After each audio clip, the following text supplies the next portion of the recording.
All right, Scoop, I see that you're good as well. That's perfect. All right, welcome in to Football After Hours. People might ask why we've been recording as early as humanly possible during these Sunday night games. Because these games suck.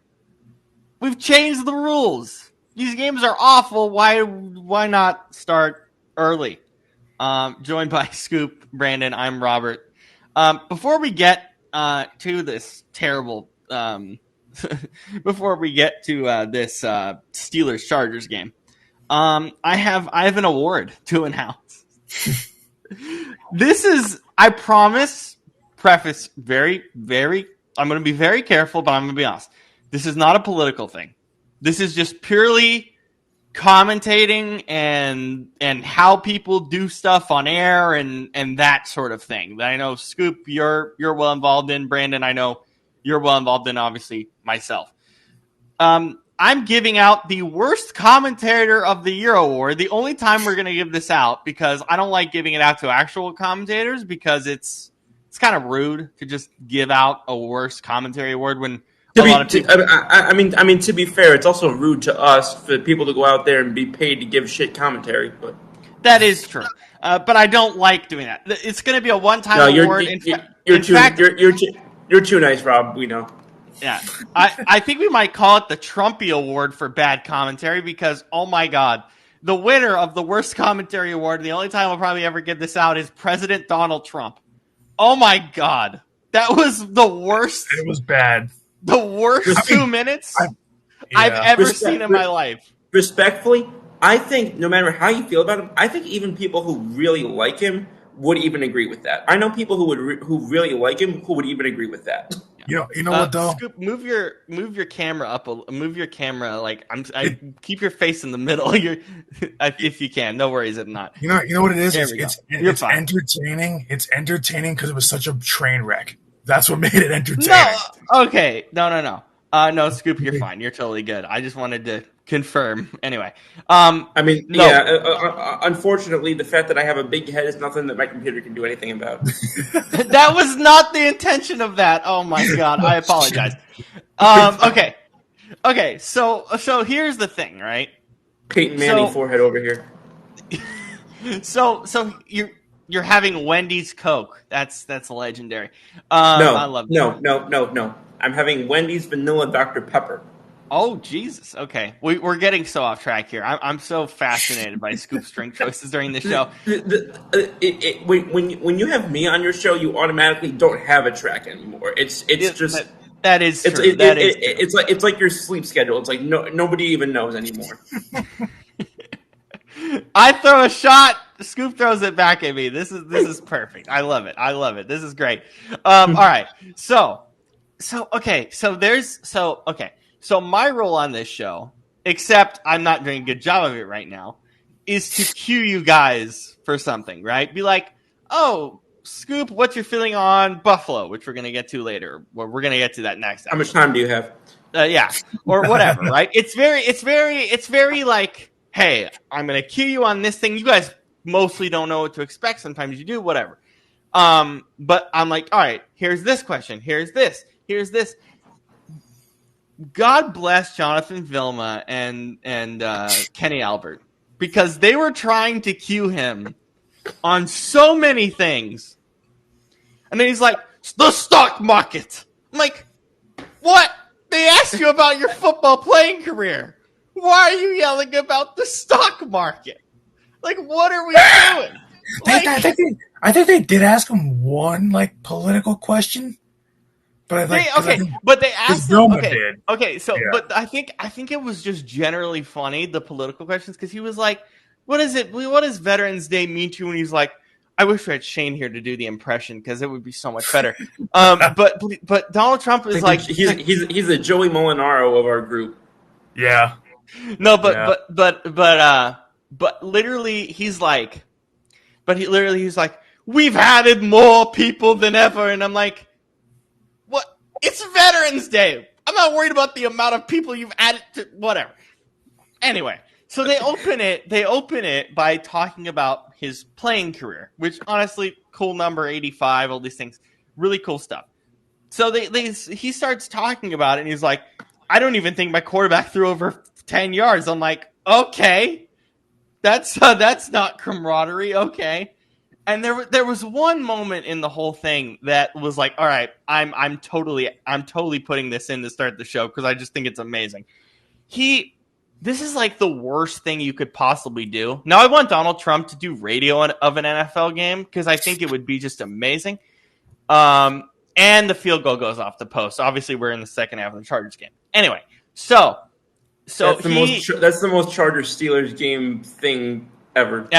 Absolutely, by far. Well, aside from this game starting with in safety. Yeah, pretty much. A field goal and a safety. Which again, we'll get to. So basically he talks about the Commanders, right? No, it's me going off track because I'm doing the Donald Trump thing of not being on track. Not helping you at all. This is bad. No, it's fine. I'm at fault for this. This is my job. Anyway, so he's talking about the Commanders, right? And he starts this by going just kind of unprompted, really. He goes, "Oh, I think this backup quarterback is pretty good." And then their quarterback, he's got to stop getting injured. And it took me a minute. I was like, backup quarterback? Wait. He didn't even say the Commanders. Who is he talking about? Wait. And then when he said the injured part, I was like, oh, he's talking about the Commanders. You're supposed to say, hey, the Commanders. I didn't know what he was talking about. I was like, what is going on? And that's a huge... On TV, it's fine in most cases. Context clues are there. But on radio, oh my God. That's why I want him to do the radio. Yeah. You can't... That's a huge no-no on radio. That is as awful as can be. And then Jonathan Vilma's trying to do 6-7 jokes all over the place just to lighten the mood. I caught that immediately. When he did that, I was so annoying. No way you just did that with President Trump in the booth. There's no way you just did that. I mean, you could. I mean, at least do 4-7 since he's the 47th president. Yeah, something different. Yeah, but the second he slid that in there, I was like, "Oh, Jonathan." He slid it in there twice. I was like, "Oh, John." Yeah, but oh my God. And then one of the most fun things that every guest gets to do, especially like famous guests in booths, and a lot of times they're really good at it because it's fun. They do it for entertainment purposes. Like, hey, why don't you call a play? And he proceeds to just do nothing of any play-by-play or color-based thing. It's like a really, really important play here. Really important play. I was like, this is... He's like, oh, yeah, look at that run. Okay, cool. He's like, this guy is really speedy. And I don't even think he knows who Ja'Cory Krosky-Merritt, a.k.a. Bill, is. Do you think he knows who he is? No. Like... There's no way. There's no way he knows who that is. So, anyway, congratulations, President Trump, for being the most unlikely person to win an award. The first person to ever win an award in this show's history. For the worst 2 minutes of commentary I've ever seen in my entire life. I will add this. Just as somebody who did speech and debate for much of my high school career, politically completely independent of anything, how do you not expect that from what we know about his style of speaking? Well, okay, yes, I get that. I did public speaking as well. I get that. But my biggest issue with it is like someone at Fox, because obviously they're adjacent to Fox News and all that stuff. That's actually my biggest problem with this, is he acted like a normal Fox broadcast, like a normal Fox Sports broadcast, was like Fox News. I'm like, dude, this is massively different. This is not the place. And by the way, again, this is why I emphasize, this is not a political thing. It's supposed to be funny. That's the intention. No, of course not. We don't want to hear you talking about stocks or how much you're doing in the military or prices going down in the middle of a football game. Why do we watch football? To get away from that. To get away from the room. Yeah. Read the damn room. Yeah, no, that was not. I mean, the one thing I'll provide, I'll give a little grace on is, is anybody that gets to that age, like 70 plus years old, it's like it's hard to keep them on track. You're just not gonna. Like, okay, wait, but okay, not to compare, but there are a lot of guys on Fox, even on CBS. CBS also tailors to the older crowd. They've always done that. They have older people doing commentary, and I get it. They're actual NFL people. I get that. Yeah, it's different. But it's they know the game. Yeah. But also, like, a huge part of being president is like knowing media, Yeah. top What's to going bottom, on? Yeah. top to bottom, and he just seems especially lost. like with his background largely is in media, so you would think that. And with his he's all social media, he's all about the ratings, and he literally said on the broadcast the most no thing you could possibly say in an NFL game is, "Oh my God, your ratings are going down because this game sucks." He basically said that during the thing which was amazing. Not one part of that sentence surprises me. I was like, "This is awesome!" Like, it's awesome, but it's also like, and it's like, oh my God, man! It's like when you're driving by. It's like when you're driving by on I'll say 55 because it's the main freeway near here. But it's like when you're driving by on 55 and you see a 5-car pileup over here, and you look at it like you're staring at it as you're driving. It's so bad what's happening, but you also can't look away at the same time. Yeah, it's like I've seen car fires like on the Jersey Turnpike. Yeah, and literally. I'm literally like this. I'm like hear one eye here like this, like because I'm just like look away. It's how bad it is. Especially Albert. Like, I get it; they're trained to deal with these situations. But if you're Fox, why are you putting them in that situation to begin with? Also, even when I think it was Gary Danielson and those guys at CBS, they interviewed him for Army Navy, and it was also weird. If I don't remember, it wasn't as weird as this, but oh my God, this one was so awkward. It was just so awkward. It was like, Also, he randomly so this again, we're making fun of Trump, inexpensive and whatever. Who cares?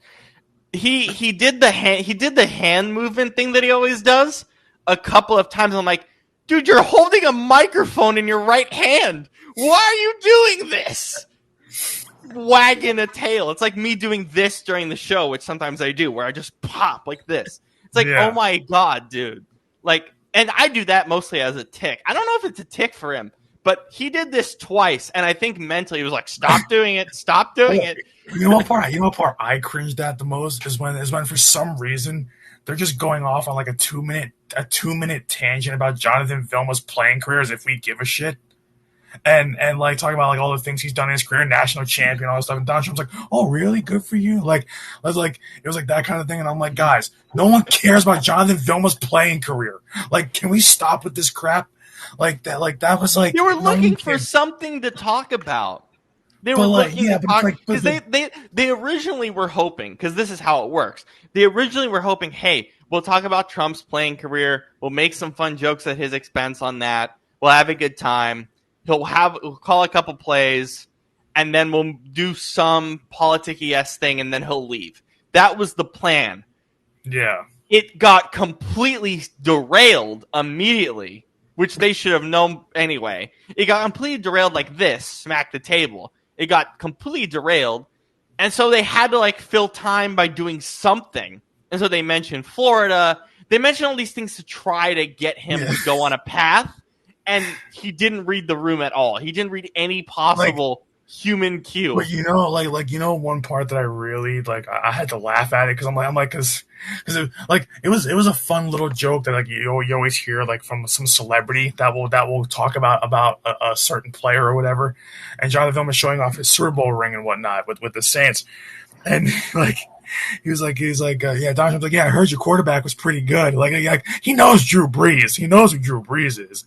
Like, so it was like, I heard your quarterback was pretty good. I don't think he knew that it was Drew Brees. I don't think, did he know that? No, he don't, because the way he delivered that line is like, yeah, he was making like a tongue-in-cheek joke about Drew Brees. Like, yeah, I heard your quarterback was pretty good back in the day. Like the way he kind of delivered that, like he knew Drew Brees. Oh, also, they were saying, by the way, Drew Brees is also a new colleague at them at Fox. So they did a Tom Brady thing and a Drew Brees thing. And I didn't really what do you call it? I should have connected these dots. I didn't originally, but that's the replacement for Mark Sanchez, who was dismissed earlier this week. Yeah, so Adam Amin was calling the game with Kurt Warner. His new partner is going to be Drew Brees, which I think is actually going to be awesome. Scoop, do you have anything else on the worst commentary moment in the history of television?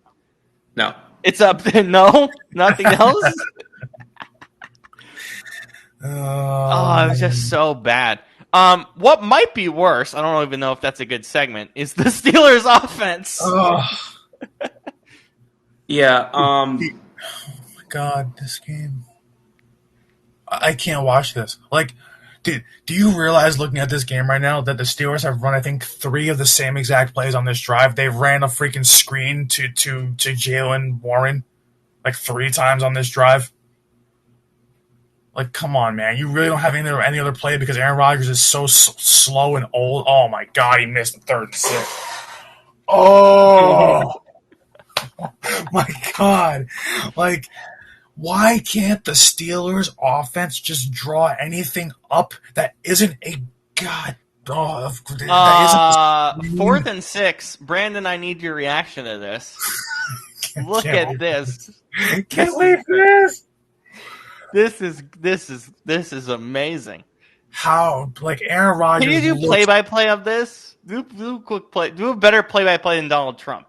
I mean, all right. So we got 4th and 6. If that bar were any lower, I would have caught my heel on it. Yeah, 4th and 6. Pat Freiermuth in motion. Rodgers takes the snap. Are you throwing a fade? Oh my God! Are you literally throwing to DK Metcalf when he's not even open? In double coverage.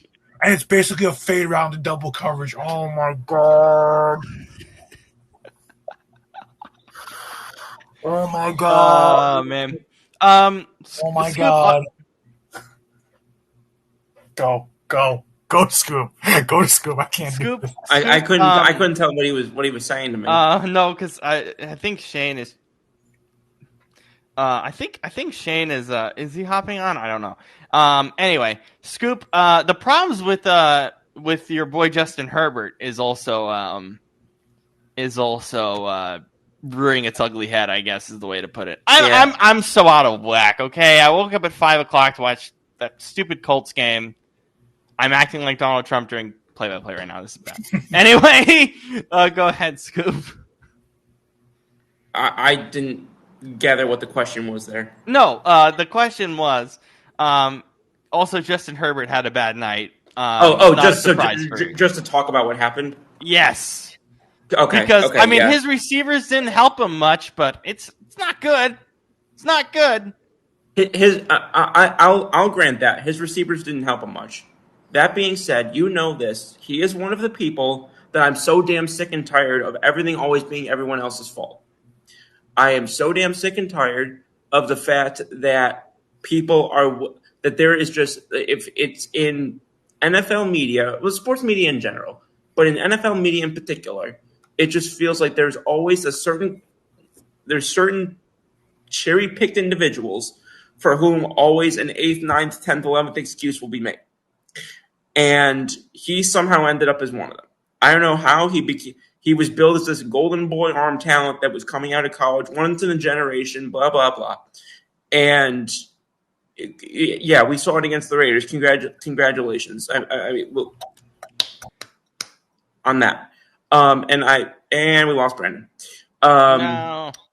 But again, just looking at what transpired in this game, at least so far, 15-3. Now, granted, Pittsburgh has, or at least at times has looked like they have somewhat of a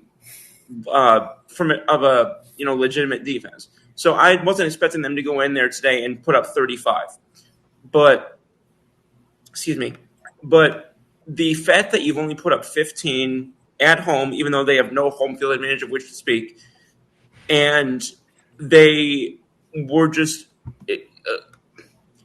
you should have been able to put together something that was beyond a 60% completion percentage, 1 touchdown, and a passer rating of 85, being sacked 4 times.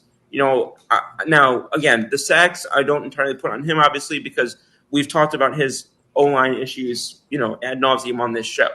but Quentin Johnson targeted 10 times, only came down with 5. That's an issue, obviously, and again, that's an issue. It's not entirely on him.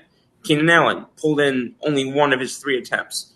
Ladd McConkey pulled in only 3 of 5 attempts. One of them was for the touchdown. But again, most of these guys, anyone who got more than 2 targets, struggled with at least half of them.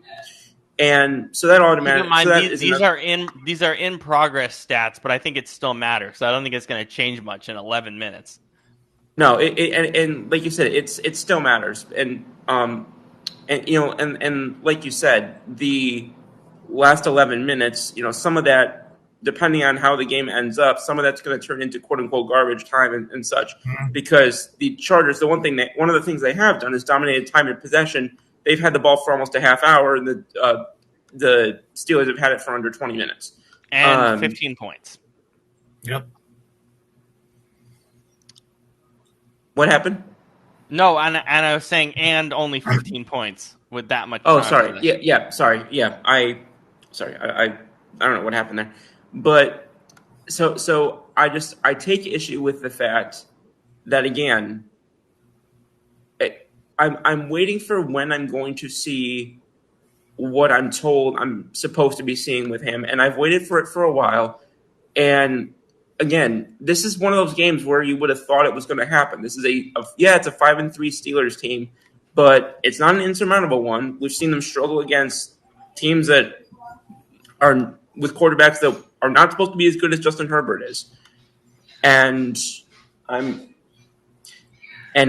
just, again, waiting to see, at what point have we given enough chances? Because it feels like they're going to defend this guy until his claws come off, and I don't even know what that saying is. But it's just it's getting to a point. Well, it's past a point, frankly, where I'm not gonna look at your career, and I'm not gonna look at you as a quarterback off what you can do against the Raiders. I'm just not. That doesn't interest me. I'm not. Tom Brady, he built a lot of regular season wins off the Jets and off the backs of the Jets and the Dolphins. But we looked at him for what he did in the postseason. We didn't look at him for what he was able to accumulate against the discarded chutney of his division. We're not going to look at to bring up someone like Jalen Hurts. We're not going to look at him for what he can do against the Giants and the Commanders when they were down in the dumps. When you're the best team in the division, you're supposed to smack on your division opponents, even if you lose one or two of those. It's like when you were younger, and you used to get, you had like 6 or 7 different things that you were graded on. Oh no, 6, 7, Jesus. Okay, continue. See, I wasn't even thinking of that. Okay, 7 or 8 different things that you were graded on your 7 or 8 different things that you were graded on in your report card, and it's like the one you got the highest grade on was attendance. Congratulations. I'm not interested in you doing well at showing up. Yeah, Brandon, you had an adverse reaction to that Ladd McConkey play, which I understand. But I mean, we're talking about this every week with the Chargers. I mean, it's again the Chargers charging, and a lot of that's on Justin Herbert. You can continue on that while I go close my door and get my TV remote because it's pretty much over. Yeah, so everybody knows obviously my history with Justin Herbert, but at the same time, just when you look at his body of work in the NFL, like you said, Scoop, like look at his body of work. It's like he's built it off of a lot of just crappy kind of, decent enough wins against bad competition. And it's like, when you look at all the great the elite quarterbacks in this league, they've beaten the best of the best. At least most of them have. I look at Justin Herbert and I don't see the elite quarterback that people either think he is or that they thought he was going to be coming out of college. I don't see it. It hasn't showed up ever. Like unless it's a squash game against a crappy opponent where he puts up, but then he's the problem too. Everybody I can go for some squash right now. good. It's good this time of year. I could go to play some squash right now over this football game. Like, What? you know, Do you know the sport squash? oh, Oh no! Oh no! No! No! No! No! No! No! Scoop! No! it's fine. We'll fill you in after the show. Oh no! Okay. Scoop, you're but- a sports guy. You know the sport of squash. I'm a sports guy, but I don't watch curling either. So here we go. So you know what curling is? Oh my god! So no, at least he can. I think he knows that. Yeah. But Squash is basically tennis, but in a container. yeah, In a container. Yeah, yeah. Well, You're in like a well, glass. Let's just go back to what Brandon was talking about. 'Cause I'm a little bit more confused. Anyway, yeah. Like this is. But when you think about like his receivers not helping him tonight, it's like okay, it's one game. But like this year, Quentin Johnson's been great. Lad McConkey's still Lad McConkey. Keenan Allen's back where his career started. Keenan Allen is a good third option, fourth option at this point in his career. Like you have a good tight end now who's exploded out of nowhere. You have a decent enough running game. Your O-line's not great, but decent enough running game. Like you have pieces offensively to where it should be better than this, and it's not. And you know, Justin Herbert has games or like this is why I don't like when people say, "Oh, well, Justin Herbert throws for 4,500 yards a year and 35 touchdowns." But he also throws like 15, 16 picks a year. And he also, you know, that's why when you look at games, he's throwing like, there was one game he literally threw for 420 yards this year. And he threw 2 or 3 interceptions in that game. Like, that's not a good stat line because you're throwing a lot. So it's like high volume passers. That's what Justin Herbert is. He's a high volume passer. Like, it's going to look good because he throws so damn often, which is funny because in a Harbaugh offense, they like to run the ball. I don't know why they don't do it more. Because that's what we said. Vidal's been good, by the way. Yeah. So they should use him more. Like tonight, he's been really the focal point as to why they have the points that they do. But it's just like every time I look at the Chargers, like they're going to be 7-3 after this game. But like once again, they're another one of those teams that have, you know, around that 7-win mark, you know, 5 wins, anybody above 5 wins at this point, where it's like you look at them and you go, what do I like about this team? Nothing. Like, you know, I look at their defense and I don't think it's great. But I mean, this is still the best roster Herbert has probably had overall in his career. I would 100% agree. And you know, what do you have to show for it so far? I mean, you're still throwing a lot of interceptions. You're still showing you can rein. The thing is with a gunslinging quarterback, you can rein in the gunslinging tendencies to a point. Like when you look at what Buffalo does, and Buffalo's not great this year, but you look at what Buffalo does as a whole. Josh Allen has now reverted to a lot of gunslinging tendencies. But what did he do last year and the early part of this year?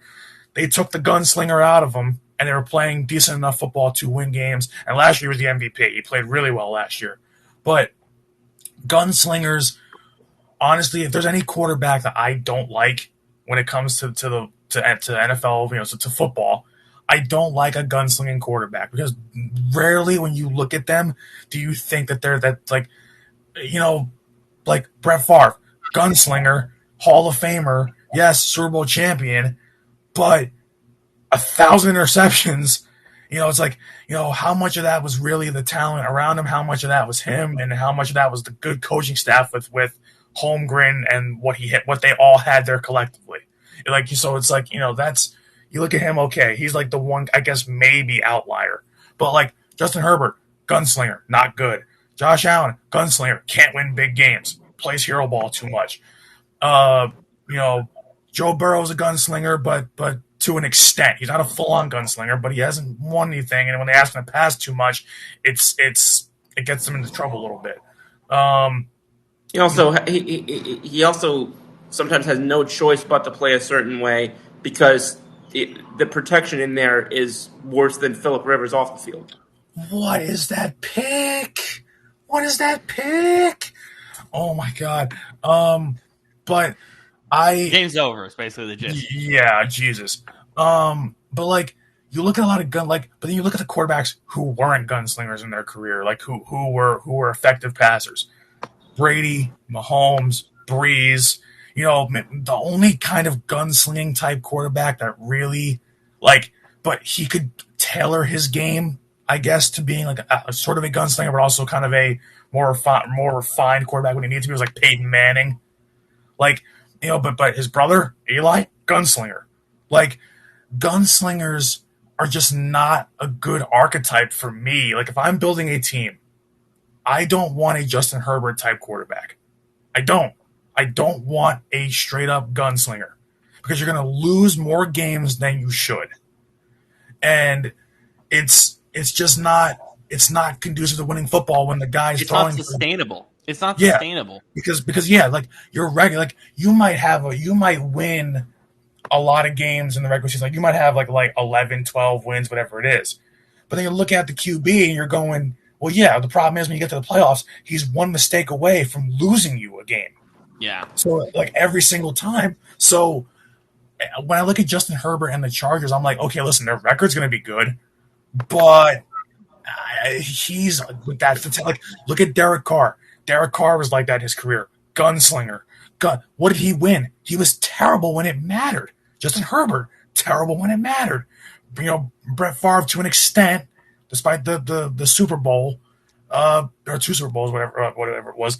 I can't remember right now. I'm tired. When it mattered, gunslinger, it was like he got into trouble often, and his team would have to bail him out. So, the best quarterbacks in the NFL are the ones. Now you're going to make mistakes, but the whole key is to not make 2, 3, 4 mistakes in a game as a quarterback. One, you can not make the same one over and over. Yeah, yep. And all these quarterbacks are doing that. All these gunslinger type quarterbacks do that. So I don't like Aaron Rodgers. People have called him a gunslinger in his career, but he's not. He's a little more nuanced than being a gunslinger. He's not because he has a low interception rate. Gunslingers usually have a high turnover rate because they throw so much and they throw a lot of picks. That was not Aaron Rodgers. Yep. But so it's bad. It's just bad watching Justin Herbert play football with this Chargers team because we're seeing the same things that we've seen his whole career already, and it's not getting better. He's literally just it's a flat line. Yeah, it's a flat line. Yeah. Okay, so I'm going to gonna try my best to steer away from Eagles talk because I know I could get there with this next topic, and I kind of want to wait till tomorrow. I will say though, in defense of both Scoop and Brandon, that the fact that everywhere that I see, I love that Scoop always waves when I mention your guys' names. I love that. That's perfect. Just a nice little subtle wave. I love it. It's great. It's like, we're here. Let's go. I love it. Eagles fan hype. I love it. So I will say in defense, and I will let you guys have the floor on this tomorrow, depending on how the game goes. The fact that in every pundit's Twitter account today, no one's mentioned the Eagles as a Super Bowl contender has annoyed the crap out of me throughout the entire day. I don't know if you guys have seen it. It's pretty bad. It's weird. I don't really get it. I've honestly stayed off of social media for the most part today. Yeah, it's bad. But we can get to tomorrow. And okay, the Rams are the number 1 team, everyone says, in the NFC. Eagles are there as well. We understand that. We'll talk about that tomorrow. I don't want to talk about that because I kind of want to save that for tomorrow. What I want to talk about is we watched all 4 NFC West teams today. All 4 of them. There we go, 4. Play against each other today in the late window, right? Who is the best team in the NFC West and why?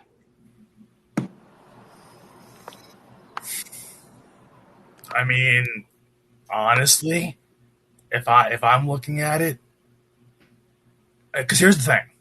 In the NFC West, what does Seattle do? It's between Seattle and the Rams. That's what we're talking about. Who is better right now? See, the thing is, Seattle offensively doesn't do what the Rams do, but Seattle defensively is the best team, one of the best teams in the league, but by far the best defense in that division. So, if I had to pick right now, like if it was on the line, like if they played each other and it was on, what is going on? It's a muff punt. And by the way, the part of the reason I asked this question is we will see a pretty definitive answer more than likely next week when they play against each other. Yeah, I'm looking at this and I'm going right now because of how white. Listen, now Sam Darnold and Matt Stafford are in MVP conversations easily, but the offense for the Rams is way more explosive than Seattle, and I feel like. But here's the thing: defense wins championships. That is a championship environment between those two teams. That's what that's going to be. And now, where is that game? That meeting? I should know this. I haven't checked. By the way, the fact that that's not getting flexed, I know short notice. The fact that that's not getting flexed to primetime is so disappointing. The fact that's not a primetime game is so insanely That should have been disappointing. flexed. That should have been flexed 2-3 weeks ago.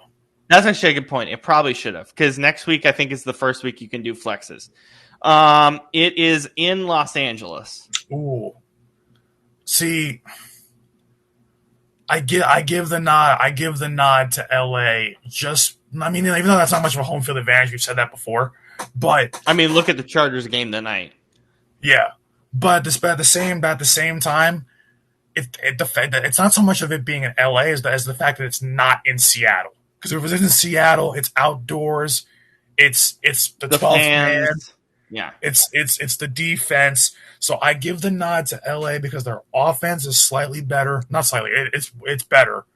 Like, I look at Seattle every game and I go, they're not blowing you away. They're doing all the right things offensively. They're not turning the ball over. They're still putting up enough points to win.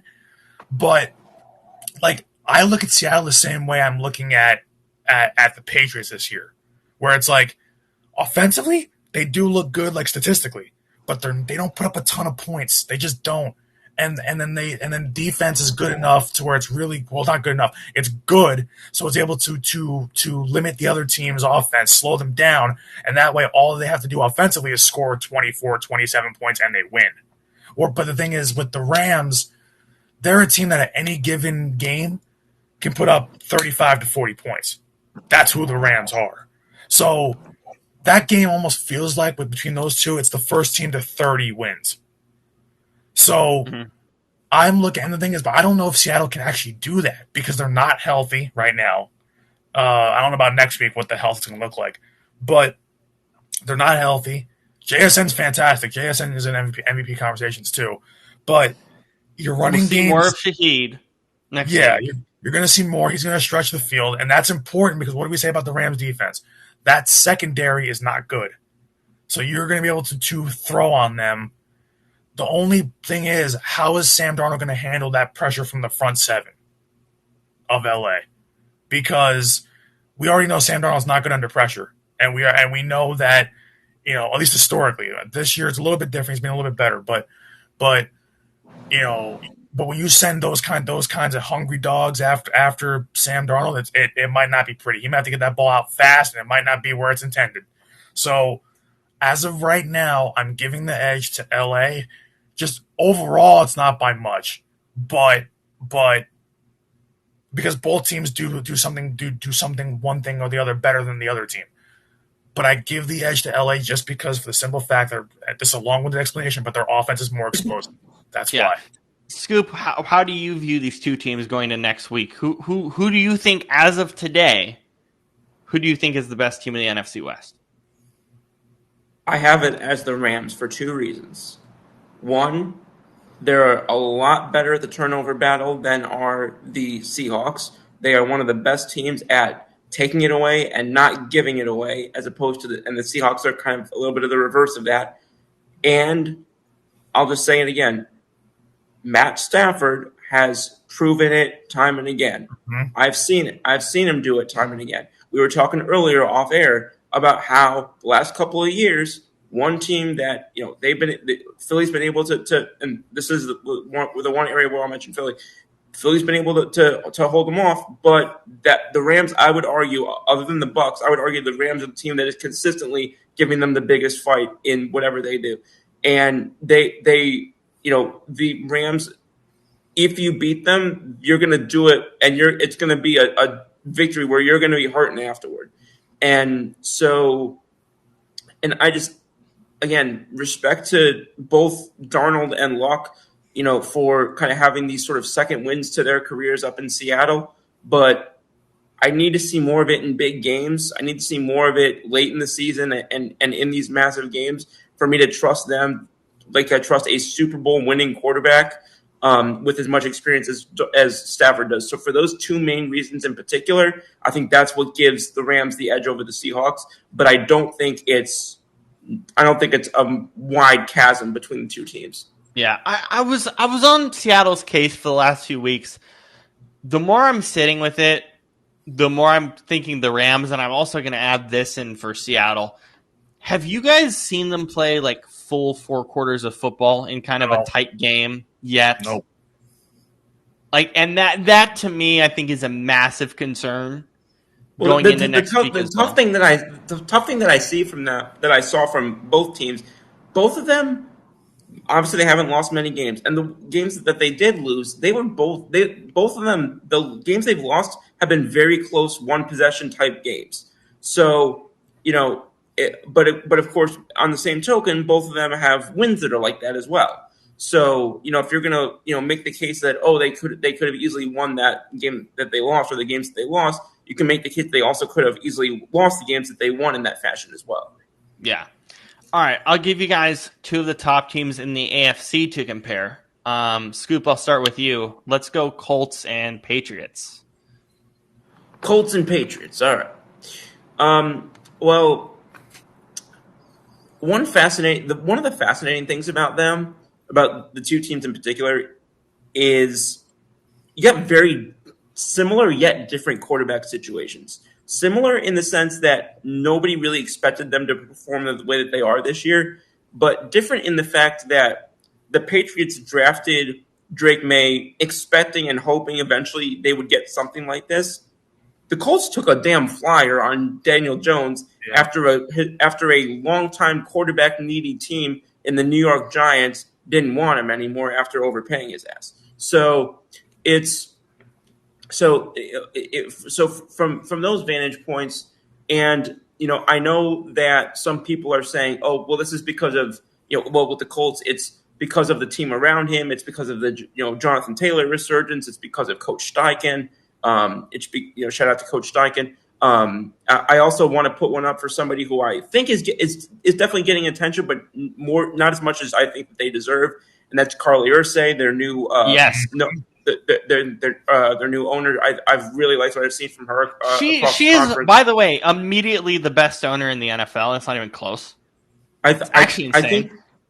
I think that she is doing what I think a lot of teams or a lot of fans wish their owners would do, and being more of a student of the game rather than coming in and trying to impose herself upon the game or the team or whatever.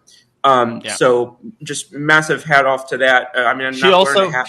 She also gave out free beers to all the Colts fans in Munich, and that was awesome.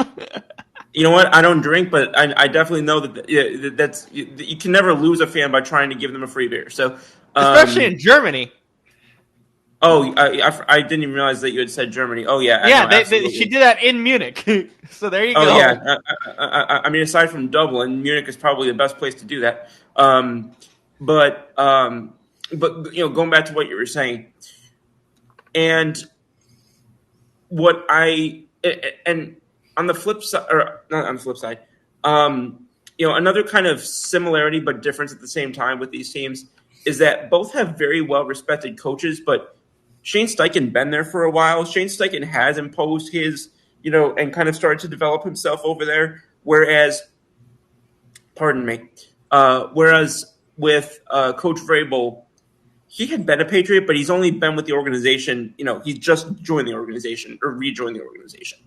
And they were inheriting a very bizarre situation where after not having to do a new coaching search for over 2 decades, they're doing one off of one season.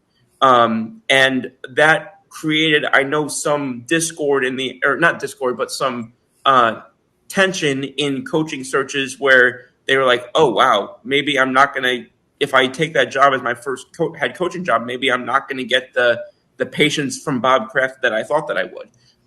if they're willing to move off this guy after just one season, after having Bill there for 2 decades. Newsflash: if you're going there as a new head coach, you're not Bill. You're not going to get treated like Bill. But and Gerard Mayo was one of the worst coaches we've ever seen in the last 20 years. I'll mention what I was going to say about Gerard Mayo later on. But anyway, to go back to your actual question, so I don't actually know if there's a ton of ways that I can sort of, it kind of feels like apples to oranges to me in a little bit, because they're just where I see them as kind of being similar, I also see them as very different at the same time.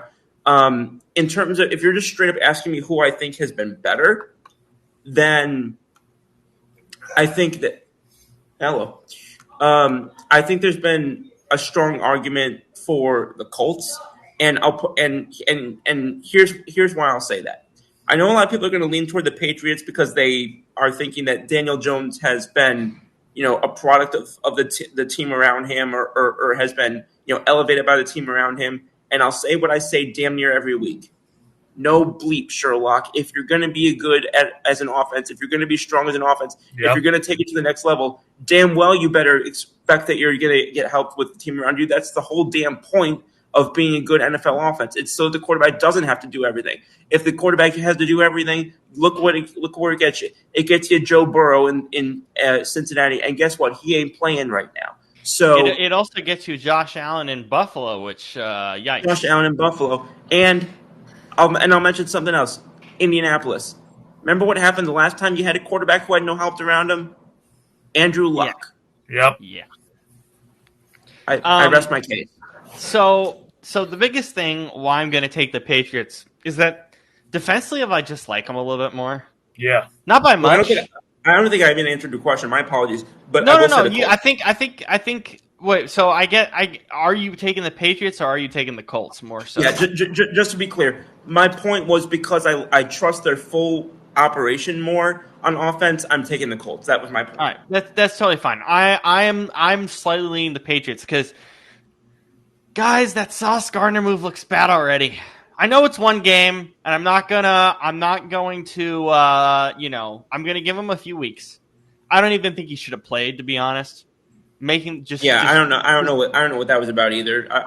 He's like one guy that they shouldn't have played. Like, why make him go international on 4 days? It's extremely rare for a guy to be ready to play in any sport, let alone the NFL, just a few days after being traded. And this was a game in another country.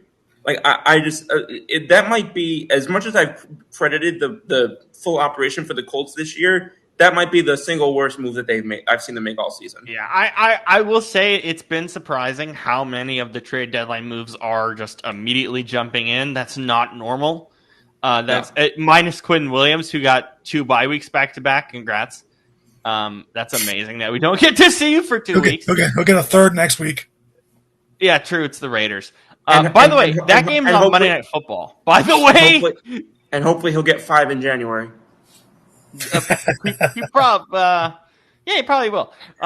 Anyway, so I'm surprised by how many of them have played. I don't think Sauce should have played. He's already played an international game already, by the way, in London. I think it was London, yeah. So I don't think it was really necessary. But yeah, it was bad. And he got burnt on a couple pretty big plays. And it's like, okay, it's just like, that's my biggest thing. And again, as Brandon, as you always mention with the Colts, it's like, it's mostly Jonathan Taylor with that offense, and we've said it every week. But for me, it's the Patriots because that Colts defense, that move for Sauce Gardner clearly doesn't move the needle much, if at all. And it's just a big yikes because of the F them picks mentality. You gave away 2 firsts for him. Yeah. So that's automatically telling you that they're telling me that you're going all in on this season, basically going for broke. And that's it. So like the worst part about the whole thing is like you're going all in on that. And I understand you want to be successful, but F them picks works for the Rams, but the Rams have also built a team to where their star players at at most of the positions. That's not the case in Indy. And the thing is, F10 picks is a strategy that works very rarely. It worked for the Rams. I don't think it's going to work for Indy. So I look at it and I'm nervous with it. And again, you know why? Because this is also, Daniel Jones's breakout year. But he's still like, he hasn't, when he's gotten pressure in his face like he did today. Listen, today was not the Colts won the game. It wasn't him though, because they got a lot of pressure on him. Falcons, I think, sacked him 6 times. They got a lot of pressure. He couldn't do anything. He's reminding me right now, based off this game, because the whole rest of the year he didn't really face a ton of pressure, but when he did, which was the Steelers game last week and the Falcons game this week, and the Falcons have been a good defense this year despite their offense being crap, and the Steelers defense came alive last week. So in the games where he's faced pressure, he's been bad. He reminds me of last year's Sam Darnold, where it's going to be where Sam Darnold has a great offense, like he did in Minnesota, but they're going to give a lot of credit to the quarterback because this is a quarterback who historically has not been good and is having a good year. So a lot of people are going to heap the praise onto him rather than the team that's really built around him. Now, what scares me is Indy's O-line was supposed to be good, because they've supposedly, or they're supposed to be a top 10 line every year. That line is not good at all, which is not only have they been bad in pressure situations, the false starts are terrible. Yeah, the penalties are bad too. They're racking up a lot of penalties. So they're operating now from top to bottom. I think Indy is a very smart team, and I think that they're very, very good with kind of the players that they have around them. And I think their collection of talent is slightly better than the Patriots. But push comes to shove, who do I want? Your offense has to be balanced. New England's had a pretty much, a balanced offense this year, and Indy kind of has too, but the Patriots don't ask Drake May to do more. Not all the time, but 9 times out of 10, they don't ask Drake May to do more than what's required, but he can because we've seen it. When Daniel Jones is asked to do more than what's required, historically and even this year, he hasn't done it. So it's one of those things where I'm nervous when I watch Indy because Daniel Jones hasn't shown me enough yet for me to believe in him to be the guy to step up because like I said too, the 2 games that Jonathan Taylor got shut down for the most part, he was non-existent, Daniel Jones. And the offensive line. They need Jonathan Taylor like they need air to breathe. He is their offense. And that's not Tyler Warren is great, don't get me wrong. But if he's not open, then no one's open. And then the offense struggles mightily. And then it's like, hey, Jonathan Taylor, go rush for 300 yards and save us. And that's been a lot of their season where it's been like, hey, if Jonathan Taylor goes over 110, 120, you'll win. If you keep him under 100, the other team will probably win. So it's scary just because I like how Drake May is a better distributor of the football than Daniel Jones. He's had a better season than Daniel Jones. And with arguably a lesser talented wide receiver room and tight end. It's a lesser talented roster top to bottom. Yeah. And so, Drake May is doing more with less this year. But the thing is, today was an encouraging sign from Henderson, from him. Because they just need to play him more. They just need to play him more. That's it. They need to trust him. And you know what's funny? If they trust him, that offense is going to find another gear. It did today. That's what it did today against the Bucs. We said, hey, the Bucs would be their first real test. And what they do? They took it to the Bucs for 4 quarters. They took it to them.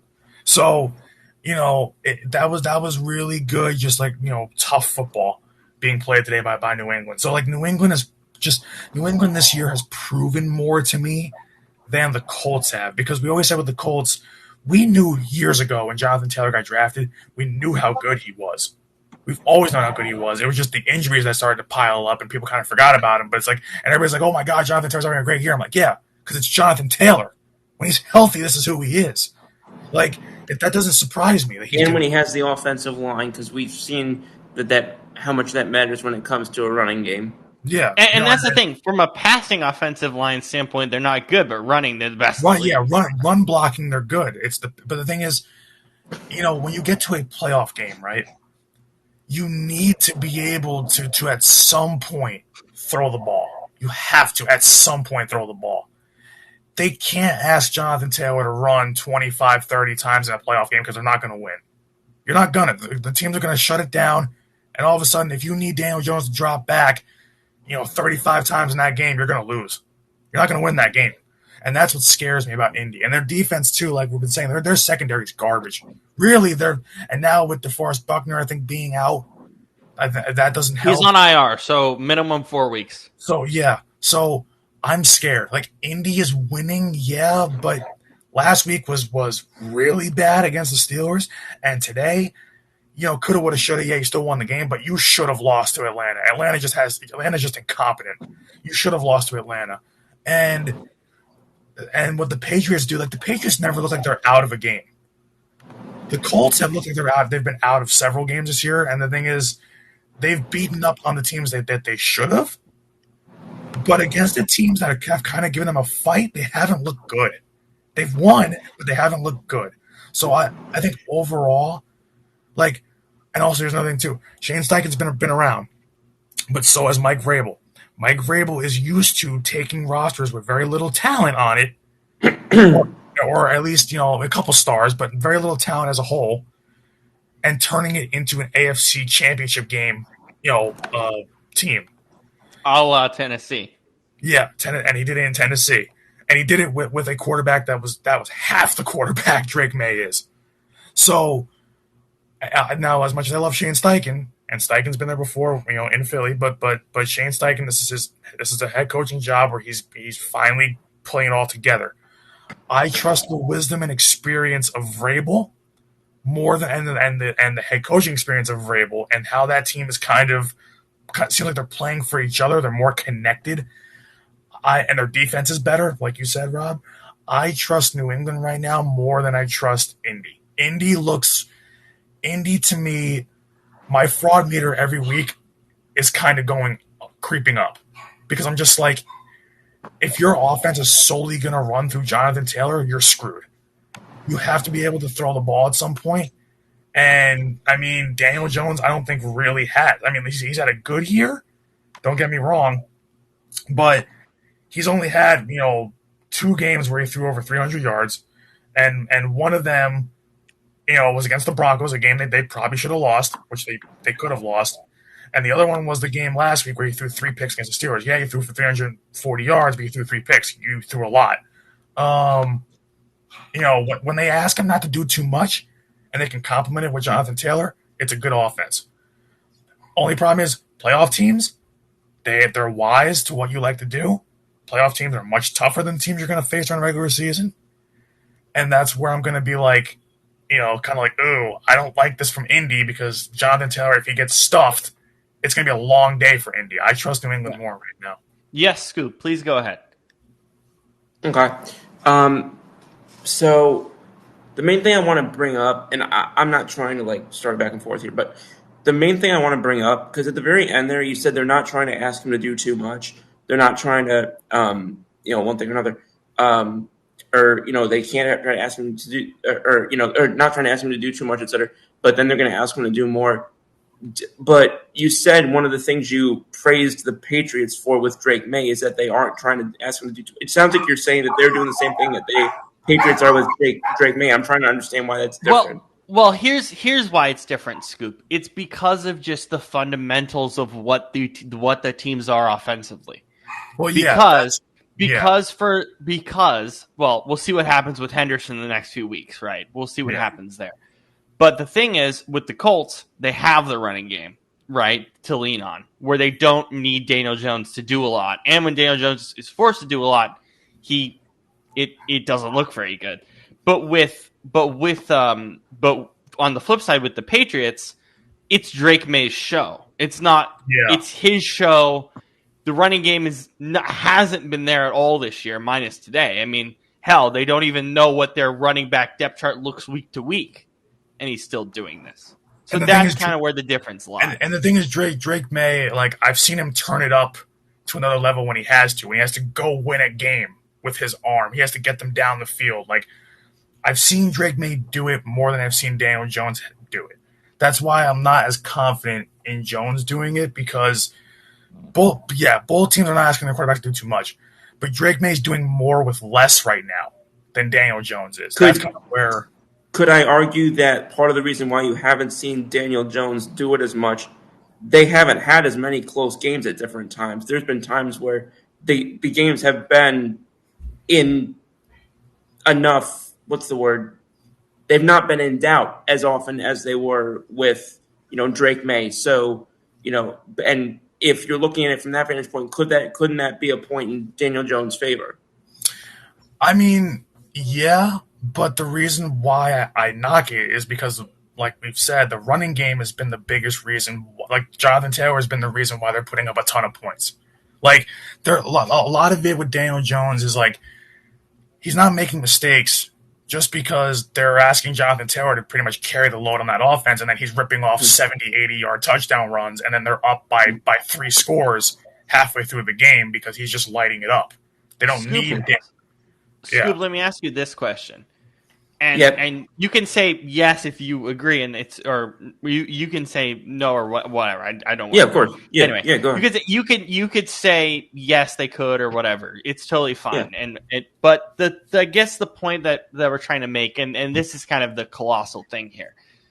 If the Colts don't have Jonathan Taylor, let's just say, God forbid, injury, whatever.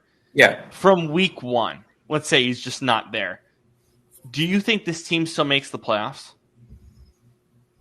No, but wouldn't you also say that about literally any team with a great running back?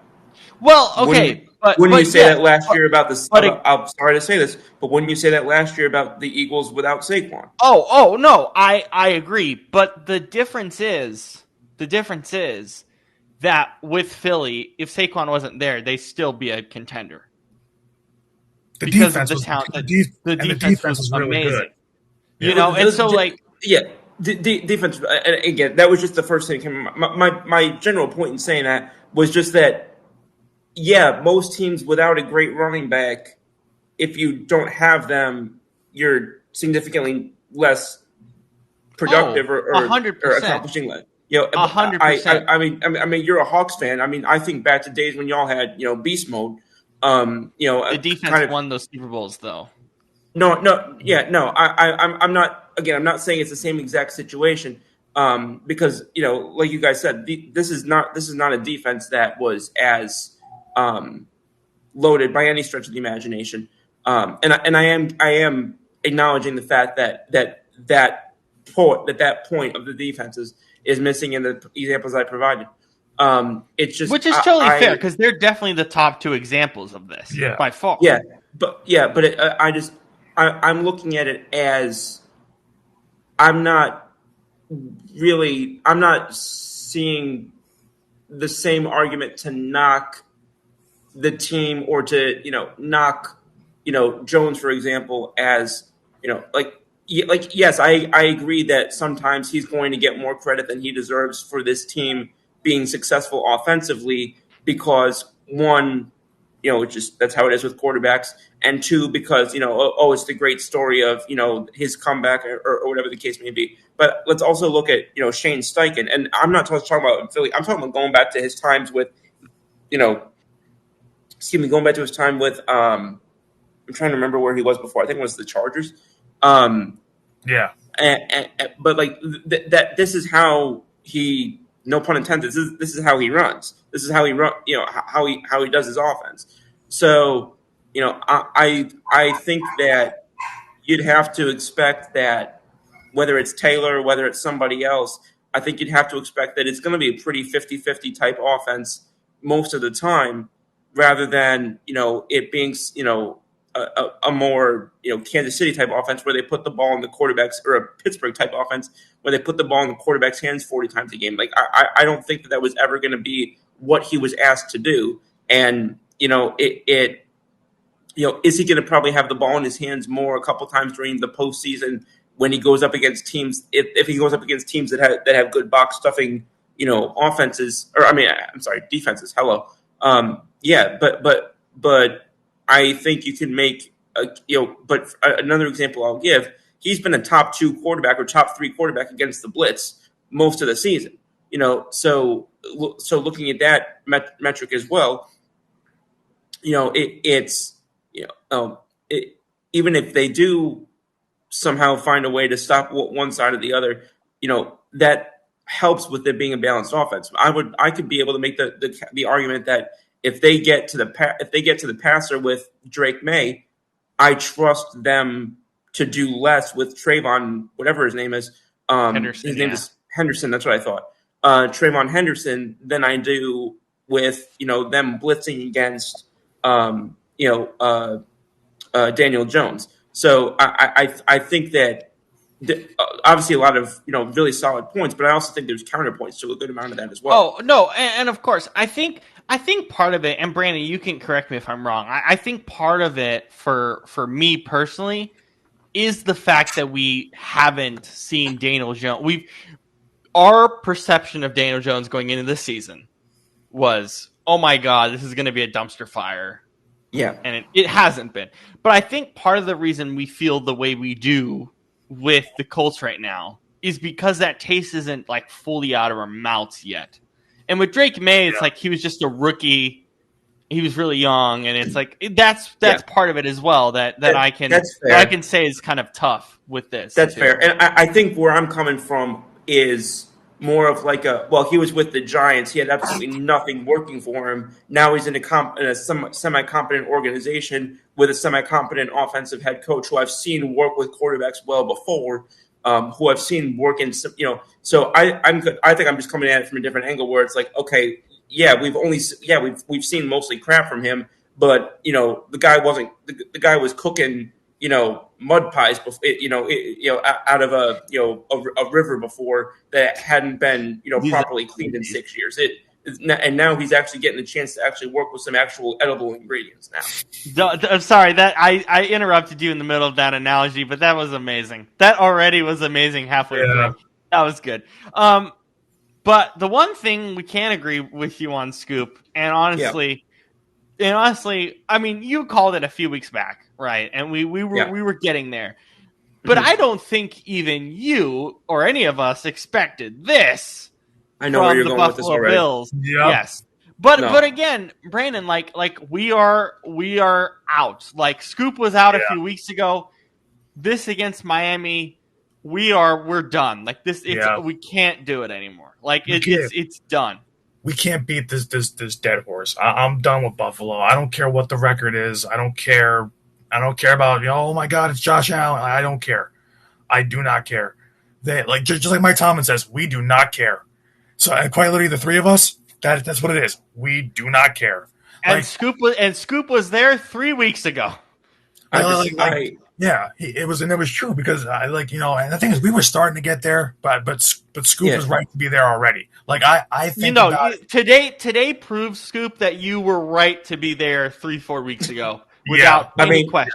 But on the New England game, it's fair. On the New England game, you said most people don't usually expect me to be the first person to somewhere. So no, but seriously, on that New England game on Sunday night, you were like hitting that panic button, and throughout the weeks, we were getting there.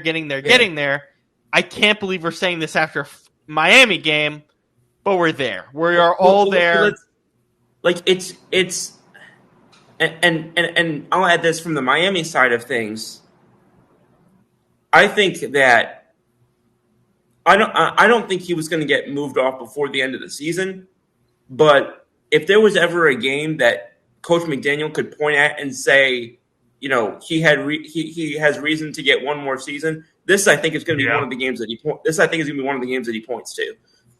If he has any hope of a saving grace of getting one more season to try and buy time in Miami. I think this is going to be a game that gets pointed to on that. You asked. I'm going to do a quick side topic. Scoop asked this question earlier while we were hanging out watching the early window. I know what you're going to say already. Yeah. Can anyone help us? Does Scoop actually look like Mike McDaniel? I kind of see it, but I really don't. I don't see it. So here's what I will say. So this was at the network where I do where Brandon and I do What's the Scoop. This was something that originated really over there. I will say, so these are new glasses. I got these in June or July. The old glasses that I had them before this, I saw it more with those. Yeah, also I saw okay. Yeah, and because they were more rectangular.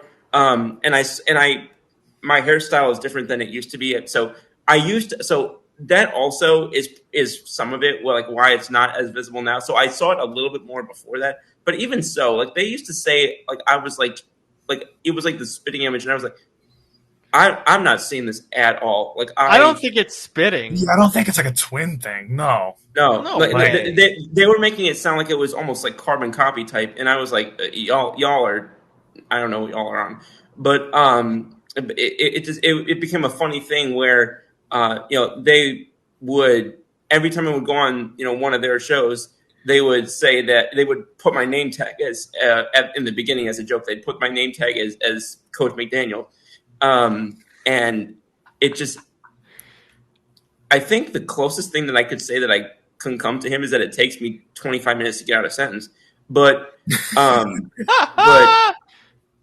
it when it comes to certain, I almost see it more with certain like mannerisms more than actual physical appearance. Yeah, I think it's fair. I just wanted to bring it up to our audience because I've been thinking about it for a while. If I squint hard enough, I see it. If I go like this, I see it. Like, so if you close your eyes, I mean, I couldn't tell. Your eyes looked legitimately closed there. No, yeah, that's just because my eyes are very kind of closed anyway. Normally, okay. I got you. This is me squinting. Yeah, so, I got you now. So, but I can technically see it. Yes, show us the good SNF graphic for next week. Wait, remind me, who is Sunday Night Football next week? It's Lions and Eagles, the one we've been waiting for. Yeah. It's actually Lions and Eagles? Yep. Yes, in Philly. Yeah. Finally. Yes. Yeah. We get the game. We get the game that we should have gotten week 1. But and here's what's crazy. I might not actually be on next week. Oh, dang it! No. Sunday's my mother's birthday. Oh my god. Well, wait. We're gonna get you Monday. Are we gonna get you Monday? Yeah. Okay. That's fine. Because you know what Monday is? It's Cowboys Raiders. Cowboys Raiders next Monday. Okay. Does anyone have time travel and we can go back about 35 years to when that game would have been interesting? That game mattered. Yeah. God, man. I'm serious. Why isn't the Seahawks game a primetime game? Why is our primetime games Patriots Jets on Thursday? And then obviously your guys' Eagles, and then Sunday, and let's not forget the Madrid game is Commanders versus Dolphins, not because it's at Madrid, but Commanders versus Dolphins in Madrid next Sunday morning. Do we hate Spain for some reason? Do we hate Europe? I don't know. If anybody from Europe is watching, I promise this is not our version of football at its best. What our version of football was at its best? That Colts game. That's their best international game this year. That was great. To quote the so-called announcer from tonight, when we're sending our football teams, we're not sending our best. Yeah. We don't need to get into this discussion until the offseason. But in a couple years, we're gonna have an international game all 17 weeks of the season. I will not watch any of them. I will not. And by the way, it's gonna be. I think it's gonna be every single team. So your Eagles will have one international game. I'm sure I'll watch I'm sure I'll watch one or a couple of them. I damn sure am not waking up for no 6:30 game in which I have no rooting interest. Yeah, Rob. This is the only one where I'm like, Commanders Dolphins is the only one where I'm like, do I really have to wake up for this? We're gonna watch No, Marcus. you haven't had to at all. That is true, but I probably will anyway. Like really, your marquee match. I mean, listen, I know that in their mind they had Jaden Daniels picked for the for the Commanders. Well, that and good But- Tua. And that but, was, like- by the way, when we saw that game in April, we got excited for it. It was like, oh, that's gonna be good. And then obviously it's been. The thing is, I didn't know it was gonna be good because the Dolphins. I got some news to break if you don't mind. Oh yes, please do. So I know this is football, but on the baseball side of things, just real quick, Japanese starting pitcher Tetsuya Imai, which was considered the other big Japanese player aside from Murakami this offseason, will officially be posted, allowing MLB teams to sign him per the Cosmopolitan. 27 career best 1.92 ERA this year with a WHIP of 0.89. Damn. I even said damn after the earned run ERA. or the ERA. It's believed that he can receive over $200 million this offseason. Woo. Woo. So that's why. Can you read that whip again? What's that whip again? Yeah. So the whip is 0.89. Yeah, Jesus ridiculous. Christ! Oh my Ridiculous. This is as a start. Let me just be clear. This is as a starting pitcher. Yep. Yeah. God, that's insane. That's going to translate well to Major League Baseball. That's a good prelude because we're going to do some MLB stuff per Scoop's request in a little bit because we have a lot of insane MLB stuff. That's. I mean, Brandon, you were asking me if there's any pitchers I'd go after this offseason for the Yankees. Yeah, there's one. That's my guy. Give me Imai right now. I remember last time, get all the great Japanese players in the MLB. We love it. It's great. and the last Great remember, Or at least keep them away from freaking Los Angeles. and everybody remembers. Good luck with that. Well, everybody remembers the last time the Yankees got a Japanese pitcher. It's Masahiro Tanaka. I was trying to think for a second. I was like, was it Tanaka or is there somebody I'm forgetting since then? No, I'll do this in 10 seconds. But I was in orchestra when that happened. My phone started going crazy, and I literally jumped out of my seat with my freaking violin on my neck, and people were so confused. And I just straight up, I was like, I had to apologize to everybody, but I'll never forget that moment because I was so freaking excited that we signed him. I don't think I've ever had a moment throughout my schooling life where I got a notification and jumped out of my seat. The only other notification I remember getting in school was a bad one. It was when Robbie Cano signed with the Mariners. Oh yeah, and I remember I was so pissed off. And by the way, that deal didn't really work out that well. I'm going to be real. No, It's Brian Cashman ended up looking smart for letting him walk. I think the biggest memory I have, I think it was high school when Johnny Manziel got cut. I think when he got cut from Cleveland, because keep in mind, he was still under that first round rookie contract when they cut he him. was. The reason why they cut him was because of his off the field crap. Yeah. and he just didn't play well. The only times I can remember. I know he didn't play well, but you're typically not cutting a first round rookie QB early. You're typically not cutting him early if you don't have cause to going beyond his play. Typically, you're giving them a third or fourth chance to show what you drafted them to be. It was the off-field headaches that it was similarly with, may he rest in peace, with Dwayne Haskins. When Washington cut him, because otherwise, I mean, we see these teams time and again give extra time to guys just if it's just purely based off of on-field play. Yeah. You know what I'm thinking of? The only times in school, while we were in school, not so much during school hours, but when we were in school, the only two that I can remember being excited for because it happened live on our TVs was I remember you, Scoop, freaking out over it as we all did when Devontae Smith got drafted. That was I lost my freaking mind, and I was an Alabama fan, so that was doubly excited for that. like when Devontae Smith got drafted, I even said that whole offseason, I'm like, give me Devontae Smith in Philadelphia. I have a snap that I screenshotted of me saying that. Like all my positive memories when it comes to like big alerts like during our school years, which obviously includes high school, college too. Like right, but I'm saying during school, like when you're in school. I don't remember ever getting a big one like during school, like especially when I was younger. I don't remember like because the only other one was besides the Devontae Smith was the AJ Brown trade, and that happened a month before we graduated from college. Yeah, pretty much.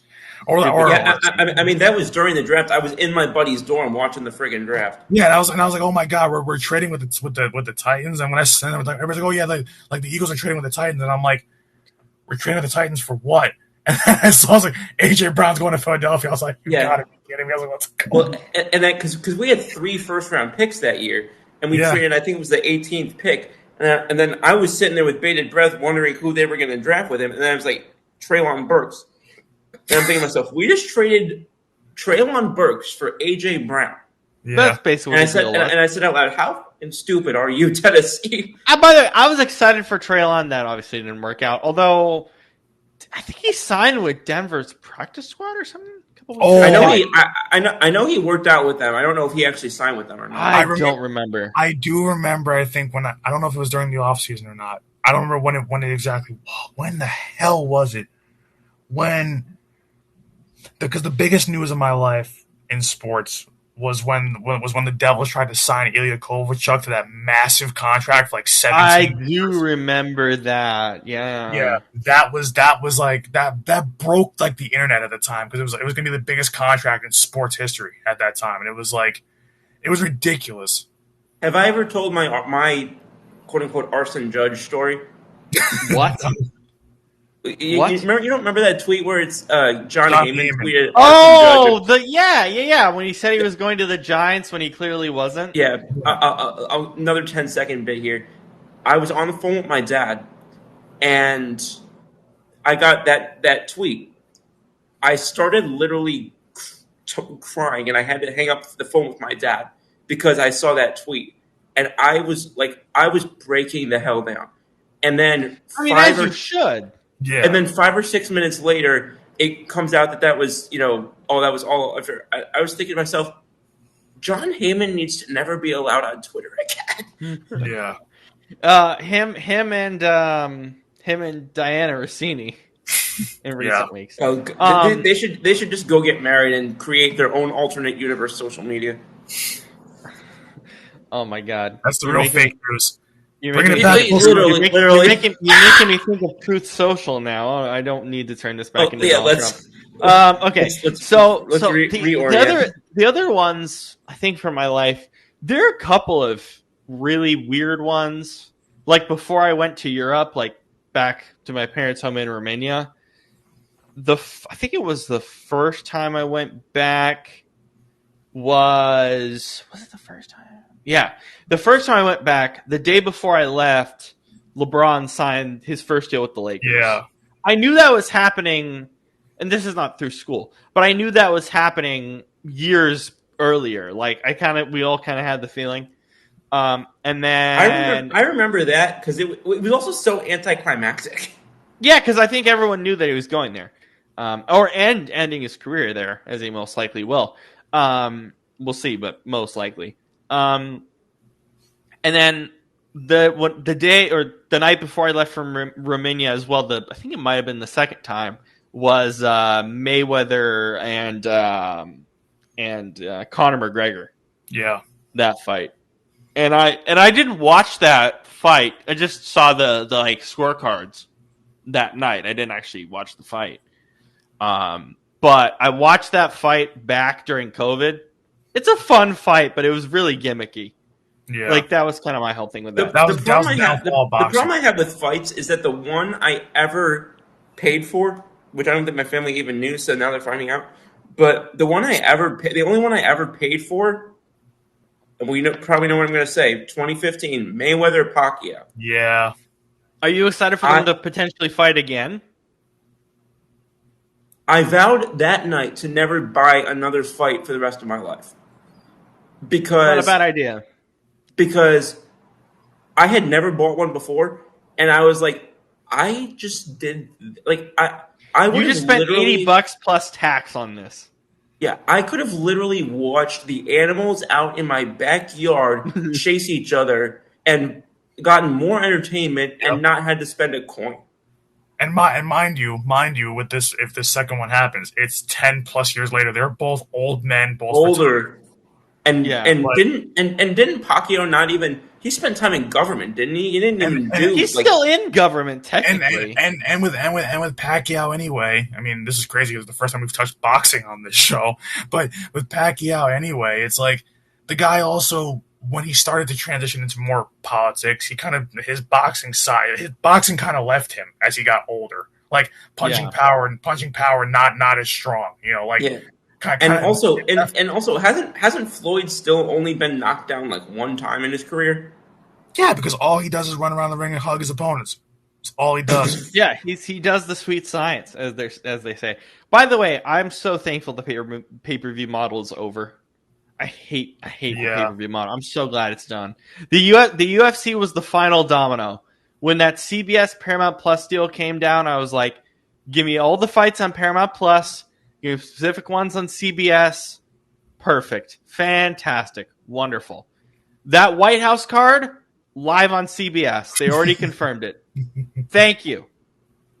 Fantastic. Oh, Do you know man. how much? You know how many views that's going to get on CBS? It's going to break CBS. Oh yeah. It's my yeah. god. But yeah. And then is that all of like my schooling stuff that I think Like major so. sports stuff. Major, I think so. In college, I stayed because I went to a commuter campus, right? So I was going and coming back all the time. So did Where did you go again? You went to UWarsh? I went to University of Washington, but I went to the Bothell campus, so one of the kind of side campuses. The what? I went to the Bothell campus. Bothell. Oh, okay. Yes, I went to the Bothell campus, which was it's a commuter school. Basically, I took the bus there. Yeah, no, I got you.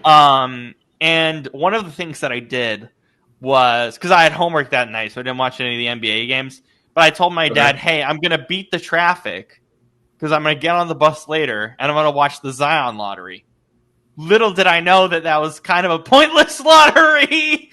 All these years later, I remember being so excited for the Zion lottery. I sat and watched it, it's the reason why I was so excited about it, because I wasn't a Pelicans fan at the time, but the reason I was so excited about that lottery is because all off season long. Keep in mind, I'm from New York and I went to college in New Jersey. I know where you're going. We're saying it for the fourth time on this show. All off season long, I had to deal with damn Knicks fans saying, we're going to get KD, we're going to get Kyrie, we're going to get Zion. You're going to get RJ Barrett and like it. By the way, RJ has been very good this year in Toronto, by the way. Very good. I will say that. And I'm so happy for him to do it in the same division as the Knicks. That is true. Sorry, I keep interrupting you.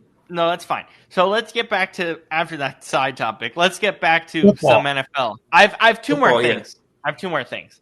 Scoop, are you worried about Tampa at all? Like, do you have any overall concerns? I genuinely don't know what you're asking me. Like, am I worried about them? Like, yeah, from their standpoint, or am I worried about them as an Eagles fan? No, are you worried about them just as a whole after today? Are you fine? Yeah, moving forward with Tampa. But once again, you're asking from their standpoint. Yes, from their standpoint. Yeah. Okay, that's what was confusing me. We'll do Eagles standpoints tomorrow. Today's not the day. Yeah, well, I just want to make sure I was understanding you correctly. Of course. So I kind of will answer this similarly to how I answered the question when you asked me this. Could you ask me this last week? I think whenever it was 2 weeks ago. Yeah. Well, no. What I was going to say is when the Colts lost, you asked me this. Yeah. And what I'll say is pretty similar to what I said then. If this starts to become a pattern or a bit of a trajectory, it will. And some people might say they already see this being a little bit of that. Particularly, I mean, this loss was at home, which obviously is always a little bit more of an issue. And people will say, "Oh, this is similar," or not similar, but this is kind of in their minds similarly to when they lost in Detroit, because the only game they've played since then was the Saints. And congratulations, everybody's beating the Saints, it seems. Not Carolina. Not Carolina. But I mean, congratulations. I mean, Carolina.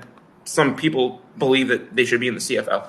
But oh my god, the fact that people were hyping up Carolina after those 4 wins, I was like, slow down. We're not even talking about them on the show. I'll say this, and this is probably the Bryce Young homer in me, but I was getting a little too excited about them during that period of time. So I'll fully acknowledge my role in that. I will quickly say that Panthers podcast that left air and came back. Please come on our show. We want to talk to you. Oh. I want those guys on our show. They literally left their show because they were like, this team sucks. And then they went on like a 4-game winning streak before they came back on air. That worked out well. Amazing. But anyway, so here's what I'll say about the Bucs. I'm not entirely, I mean, if I'm going to do the 1-0 thing, I'd put them at like a 6 in terms of how concerned I am, because here's my thing with them. They've lost 3 games this year, but they've lost them to either very good or very hot or both teams. So that to me isn't the worst thing in the world. And the games have typically, only one of them was by more than 6 points. It was probably the one that you would at least expect to be more than 6 points, but it was, it was only, it was only one that was by that much. And they're going up now here's the thing. They're going up against the Bills next week in Buffalo. We have said plenty about the Bills. We've done whatever the opposite of waxing poetic about the Bills has been. But at the same time, this is a Tampa Bay team going up and playing in Buffalo next week. So I imagine weather's going to be a factor. Mm-hmm. And so that game, I wouldn't be surprised if that's a tough game for Tampa as well. Now, if they can't get momentum over the next 2 games at some point, whether it's against Buffalo or against LA, then suddenly they're in real trouble. But I'm going to give them 2 games to make me feel like they're the Tampa Bay that I thought they were. That should have been a primetime game too. Oh my god, that's what I was thinking of. Yeah. Oh my god. Which Bills Bucks or Rams Bucks? Bills Bucks for next week. Yeah, Bills Bucks and Rams Seahawks also. To be fair, you could make a case that should have been the Monday game. Yeah, they should have changed Thursday on Monday.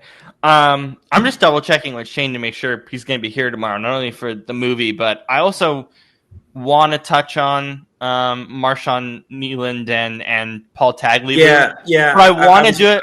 But I want to do it when everyone's here. I agree with you. That's the reason why I specifically did not mention it while we were on air, like at all, because I didn't want to not overstep, but I didn't want to miss time when we were going to make that. Bring that to light. For some reason I missed it on Thursday because we were tired and whatever. But I was like, we should wait for the full crew to talk about it, because I think I totally agree with you. Very poignant. Yeah, and I definitely imagine Shane's going to have some important points to make. Yeah, and I have some QB stuff too that I want to get to, but we know Shane's the quarterback wizard here, so I think it'd be better to get to those tomorrow as well. Is there anything else from today's games? Anything else that kind of sticks out? That's kind of all I had in mind was to go through those. The one thing I will mention, and maybe people don't see it as significant, how stupid do you have to be Daron Payne and just not even Javon Kinlaw punched a ref today too. Yeah. Did you not see the ref punch? Yeah. No, I did. That was gonna be the next thing that I was gonna mention. Dan Quinn has a reputation as being a no nonsense coach. How do you have that level of undiscipline in your Now, again, I understand these are autonomous individuals and he can only do so much, and once they get out on the field, it's on them. I completely understand that, and I'm not laying this at Dan Quinn's feet, but my God, it's like the more things change, the more they stay the same with this team. I can remember being 12, 13 years old, seeing this undisciplined team back when they were still the Redskins, and it's just like, it's like they have a new freaking owner now, for crying out loud. It's like is the culture like not in any way cleaned up from what it was over a decade ago? My God. I mean, I think the culture's so cleaned stupid. up. I think there's a lot of obviously frustration with what's going on there this season.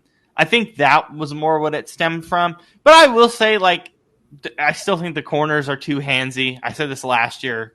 The pass interference, they're not as prevalent this year. What level of frustrated do you have to be on an NFL field to go and try and knock somebody's teeth out? Like, I don't know. And you know what it is too? It's like they when what is it? Maybe use that anger to make a tackle. Maybe you'd actually be in the league. Like good. Shane will be here tomorrow. I just wanted to make sure. I just want to double check because I know we're doing the Nealon stuff. So you know what I'm thinking of right now? I guess which is going to be super important. So I just wanted to make sure Shane was here. I'm trying to think right now of like, how they say like when there's like a saying that goes like when things get bad they're gonna get worse, more or less. Before they get better, they're gonna get worse before they get better. I thought it was gonna be when it rains it pours. Like, I mean, that's another saying. Good. That's a good saying too. Like, that's another one. Last week we saw the incompetence of this entire coaching staff to not pull the starters off the field in the fourth quarter, and that's how Jaden Daniels. Oh my God! That's what ruined it there. That's literally one of the dumbest things I've ever seen on an NFL field. And then it's like, this week, you have guys that listen, they have to control themselves, but also the coaching staff has, the personalities on your team too. So it's like you got to be able to say to these guys like, hey, like cut the crap. But I look at this, Commanders team, and then this whole era that they're going through right now, the whole new era under, and everybody knows how I feel about Josh Harris. I hate that guy. Devil's owner. I was gonna say I was gonna say I actually don't, but I'm sorry. Devils. Is it Devils, Sixers, and Washington? Devils, Sixers, Washington. And I think is there one more? I could be wrong. There's probably some MLS team and NWSL team in there somewhere. He has stake in other teams, but he is the pretty much Sixers, Devils, and Washington. No surprise. Look where all three franchises are. The Devils are he's mostly hands off with the Devils. But the thing is, when he has his 2 cents, when he opens his mouth, I don't like him. But when it comes to the Commanders, it's kind of like a reap what you sow kind of thing. A lot of these guys that are either getting in trouble or getting hurt or what have you, they're all older players. They're all guys who've been here, they were here part of last year's successful team. But it's like, but you cannot run it back essentially with 95% of the same roster when you already know that this is the oldest roster, I think, or maybe second oldest roster in the NFL. I think it's second, yeah. And so that's just not a winning formula off the bat. Like, they didn't do anything as a contender. We're looking at at the problems that this team has. As a contender, you cannot just be content to run it back with what you have. Unless those guys are in their prime, that's okay. But you can't be content to run it back with what you have, and all these guys are on the wrong side of 30, or their play is declining. You cannot be doing that. And and now things are the floodgates are really opening. Now Jaden Daniels is hurt. Now your players are getting unruly. Now, it's a tough season for the entire franchise because your record's not great. You're basically going to miss the playoffs. You should at this point. Things are just going from bad to worse when it comes to Washington, and it's like, they're saying, the whole thing was with Jaden Daniels. Oh yeah, he's on the IR. He'll be quote unquote back in 4 weeks, but at that point, it's not as much 4 weeks as much as by the way, he didn't get surgery because he was doing second opinions. Do you want to hear what my physical therapist said about the Jaden Daniels injury? Yeah, go ahead. He told me about what the surgery is, and it's really fucking freaky. So essentially, with the elbow and how so you have you know how like your joint, like where your elbow is, it kind of like keeps it in place. It kind of makes sure it's in place. So basically, that part of it like completely busted. The whole thing like completely busted, essentially. So that joint like completely cracked open, essentially is the gist. And to heal it, you have to get surgery and you have to get like pins and needles on it to keep that joint and the elbow together.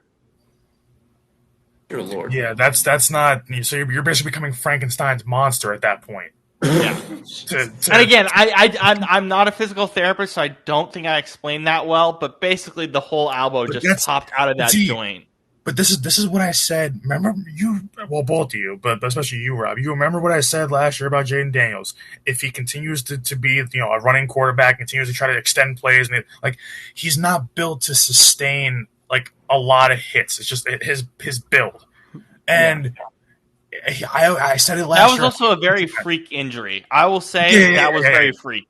But any quarterback getting taken down from behind or from the side is going to be an awkward landing. But it's like, but the thing is, this year already he's taken a lot of hits before this. It's how it's with the knee injury before this, like the hamstring. This is already a problem. He's starting to rack up some significant injuries. This isn't like a finger or like a shoulder, just a sore shoulder. Like no, these are like significant injuries, and I fear for him because that offensive line is not good, and that like like Scoop was saying for a couple weeks now, we are heading down like RG3 territory where he's got all the talent in the world, but there's no offensive line. They're not trying to make the roster that much better, and you're not giving him a real chance to succeed by doing this. It's the same reason why Andrew Luck retired early. The same reason why RG3 had to basically be relegated to a backup role because his body just broke down to the point where he could not physically be a starting quarterback anymore. You're running the risk because this is a running quarterback who's got a ton of potential. This is why coming out of college, people always say like he is the one coming out of college from last year that, like if any team that gets him, we even said that, hey, last year that Washington really, really like overachieved. He was a big part of it. He had one of the greatest rookie seasons for a quarterback ever. All these different things. It was the greatest. But it was insane. But like what bothers me about all of this is this is like I was saying before, you cannot run it back with a roster this old. You cannot give him nothing. Like, yeah, you gave him Laremy Tunsil, but what else did you give him? You gave him nothing else on that line at all. You didn't give him. You gave him. You got rid of his best running back, which was Brian Robinson Jr., who you probably could have kept. He wasn't going to be expensive. You probably should have kept or found some way to keep him. But you don't. So there's not much of a running game. They do have a couple good, young running backs, whatever, but not ones that you would say are going to be like ones that you're going to be like, oh wow, this guy, like a Josh Jacobs, a Saquon, a Gibbs, someone like that. And the receivers, Terry McLaurin is getting older. He's getting hurt a lot. Debo is just slow and old. Zach Ertz is still all right, but you can't rely on an old Zach Ertz to try to bolster your passing offense. Because it did not for nothing. They relied on him a lot last year, and it worked. It's not working that well this year. And then of course their defense, just like last year, is a bottom 5 defense in the NFL. It's not going to work, and Jayden Daniels is going to suffer because of it. So it's. What's usually the problem? Like what's crazy is Dan Quinn is supposed to be a defensive head coach. So why is your defense so ridiculously bad? Why is the secondary? Well, this was more last year, but why is the secondary always getting pass interference calls? Yeah, why? Like, where's the technique? You're supposed to be a defensive head coach. Where's the hard work? Where is the emphasis on technique? Where is the emphasis on putting these players in the right positions to succeed? Like, talk to your DC. Like, someone's got to do something, because you can't be a defensive head coach and your defense sucks. Because if that's the case, it's a reflection on who you are as a head coach, which right now he's not a good one. So it's just bad in Washington all the way around right now. Okay, a couple things. We'll talk more about the Giants tomorrow. The Giants are 0-4 this season in games where they led by at least 10 points on the road. Sorry, Giants fans. It gets worse. Against the Cowboys, Broncos, and Bears, the Giants had a, respectively, 92.3%, 99.3%, and 96.9% chance of winning late in the fourth quarter. They lost all of them. The odds of that happening are 1 in 60,000. Just awful. And as we always do on this show, Scoop's going to get some entertainment out of this. It's time for some Mike McDaniel-isms. Because he also said some more weird shit. Again, excuse the language, but he did. He, on the first play of the game today, which didn't end up mattering, he got a flag, which I think was a false start, and then he proceeded to call a timeout, and he said it was a quote-unquote information gathering session. Huh? Should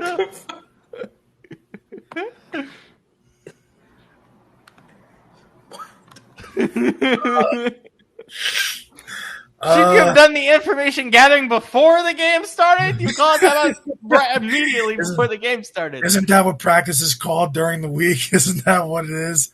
Isn't that what watching film is about? Isn't that what you do as a football team? The very fundamental things that you do from the time you're basically, in middle school on? Oh, my God, man. God. God. Here's Mike McDaniel's strategy on third down. This is what he told Tua to do today. Oh, God. I'm going to see if I can properly play this. I apologize. Hold on.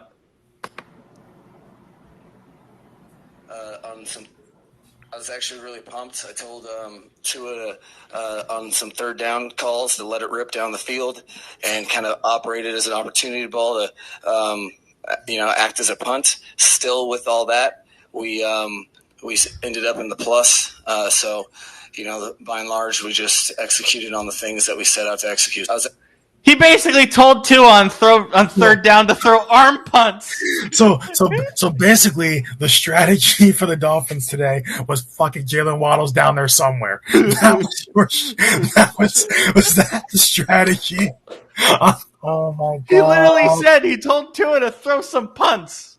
Oh my God! I mean, that's what the touchdown pass that he threw to Waddle looked like in the back of the end zone. He just kicked him as high and as far as he could. Oh my God! Scoop! You sound like an eagle when you laugh, and I love it. It's awesome. Thank you.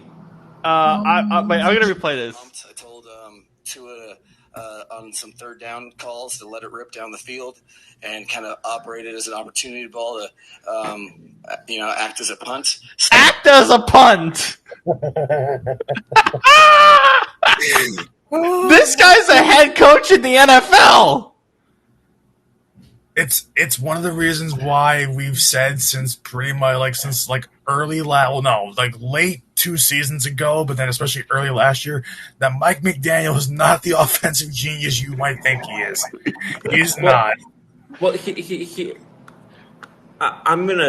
I'll make a suggestion here. What I'm wondering is he one of those types of people, like we all went to college or high school or whatever with these types of people, where they're really good at the tactical, they're very intelligent when it comes to books and things of that nature, but they just can't convey information worth a damn. You can't do that by being a head coach in the NFL. You have to convey information. I'm not saying it works here. I'm just saying I don't think it's entirely possible. I don't think it's out of the normal possibility that his knowledge is just incongruent with his speech. I think that just because he's apparently not good on a microphone, that doesn't necessarily because clearly they had to have seen some. I know it's the Dolphins, but they clearly had to have seen something, and the coaching staff in San Francisco clearly had to have seen. I mean, this guy's been around. This guy was on a staff. I think he was on a Cleveland staff. He was on the staff in San Francisco, Washington, I believe as well. Yeah, Washington. So clearly, plenty of franchises have seen something in this guy's intellect. It's clearly not coming across when it comes to him commanding a room, but that's what my guess is. I mean, you guys know me. I sometimes have trouble getting a sentence out, but I had trouble today doing it. So yeah, I wonder if that's what's at play here. It's just for whatever reason he just is not good at getting his information out when it comes to press conferences. Articulating it when it comes to press conferences. But I think that I would steer clear. I at least personally steer clear of using that as a reflection of his actual football IQ, because clearly he's got something of it in a significant manner to have that many organizations take a chance on. Well, no, I agree. Yeah. But I also think it's funny that he basically told the media, "Hey, Tua, throw some punts." Well, what are we doing? No, I totally agree. But I see people going so far as to say that he's dumb, for lack of a better way of putting it. And no, I don't think he's dumb from a football acumen standpoint. That was my only point. Is that I wholeheartedly disagree with. I'm just saying. Like, I guess the framework is kind of like it's kind of like this. It's kind of like with NBA players. You're like, oh, this NBA player is awful. Well, he's awful in NBA standards, not in the standards of like the general population. Now, that being said, it's not as similar as McDaniel, because you were right. I mean, hell, he's an NFL head coach for a reason. He's been there for a long time. It's not exactly the perfect comparison. Well, I would also say not only is he a coach for a reason, he's been hired by damn near a quarter of the league. Like it's there's bad owners out there. There's bad GMs out there. If a quarter of the league is hiring you and they're in those interview rooms and they're all making the same decision to bring you in, at least as an OC, there are plenty of coaches who are great OCs who just aren't cut out to be head coaches. And that's my feeling, is that's what I'm guessing he's going to like Pat Shurmur is a great example of this, who can be somebody who can be a very well regarded and very well respected offensive coach, but as a head coach just was not built for the transition. Yeah, I mean, again, Mike McDaniel will be a hot commodity OC next year, because if he gets fired, Philly, I guess. Philly. Yes, Philly. Yes. I guess like Shane and I, like both of us, I guess, looking at it, because we're like big on play calling. Like, I don't like McDaniel's play calling. I never did. I like to, because, and especially when the weather gets cold and Miami just does not adjust. Like, that's another problem with him, is that it was raining today in Miami, but it wasn't like. Yeah, but I was about to ask, like, does it actually even get cold in Miami? I was about to ask. Not really. I mean, by the way, it does rain in Miami like that, and they can handle that. Yeah, they can handle rain. It's just whenever, like, but the problem is when it drops below 60 and when they get to traveling on the road late in the season, they just don't, like, offensively, their scheme doesn't change. Their identity doesn't change. And that's a reflection of him. That's why I'm saying, like, when it comes to him, I don't like him. I like guys who can adjust. He can't. Kyle Shanahan can't. Like, those are kind of guys where it's like, yeah, they keep getting jobs because I think they are smart enough to win the games that they should. But, like, when push comes to shove, these guys can't win the big game. Like, these guys they can't win games where they need to adjust. And that's my big problem. It's like, a lot of guys get a lot of, chance. Like, look at how many chances Raheem Morris gets. Like, I think he's a good coordinator. I don't think he's a good head coach. I don't know why he even got the Falcons job to begin with. Dude, he's going to keep the Falcons job by the way they're playing, because they're just finding ways to stay around. Defensively, the fact that so many people had so many people had Bill Belichick pegged for that job, and it went to freaking Raheem Morris, has to be like. He would have never been a good fit for that job. That would have been awful. No. I'm not saying they should have hired him. I was on the belief. I was saying, and getting a lot of flack for it. I was saying when the Patriots fired him that Bill Belichick's NFL career was over. But my point was just like that goes up there with like in terms of what people expected and what it ended up being. That's like Leicester City levels of an upset. True. I can't believe this guy knows about Leicester City in the Premier League. Well, it's because of my Football God. Manager. Where it's like, Well, that was in 2015. The whole reason I got into the EPL in the first place was because of my boss in high school, and he was a big Leicester City fan. Yeah. This guy has how many hours have you put into Football Manager now? I What don't is it? know now, and I'm afraid to look. Please look. It's okay. By the way, so the story about the Football Manager thing, because we're basically done with football stuff now, or NFL stuff now. So yeah, basically, we're talking two different football here. yeah, Guys. we're talking soccer. So basically, I started watching Football Manager videos like maybe a couple months back. And I realized, the new game is coming out. I kind of want to play it, whatever. I haven't really gotten like deep into it as Scoop has because I'm still learning the ropes. But I think Scoop just looked at it. But basically I was because Scoop is like big into manager games. He plays OTP, which I didn't even know existed, franchise hockey, and I was like, dude, I know you're not into soccer, but I feel like you'll like Football Manager. So I was like, hey, try out Football Manager. And he did. And even though this guy doesn't really know that much about football or soccer, dude's massively addicted to Football Manager. Even though he's just like, I'm unemployed and I'm looking for jobs. And I'm telling, by the way, not only that, this guy won the Welsh Cup on the women's side, his first save, which is pretty impressive. I still don't know how that happened. Pretty amazing. By running the most basic 4-3-3 that I told him to run, which I always run at Football Manager. Anyway, yes, thank you how many hours have you got on Football Manager right now? I'm now struggling with how to find that information because it's almost like right in my face, and now of course right when I'm looking for it, now I can't find it. What was it last time you checked? Like 35 hours. oh my The god! game came out last week. Well, also you've been playing the beta too. I will add this as well. I have a bad habit of leaving things running even when I'm not using them. Yeah. So I would put an asterisk on that 30, or what probably is now like 39. I would put an asterisk on that. It's definitely not every minute of that I'm being on. It's damn near close to that, but it's definitely not every single minute of that. And meanwhile, while I'm also playing Football Manager, I'm doing like Outer Worlds or doing Assassin's Creed, whatever. And Brandon's out here playing amazing old NFL, NBA, whatever. Oh, okay. I game. found it. Oh Jesus! Oh, Jesus. So the recorded number, which again, like I say, is not the actual number because again, I've left this game open while I've done other shit. The recorded number is 53.3 hours. That's awesome. This guy doesn't know much about football yet. He's getting massively addicted to Football Manager.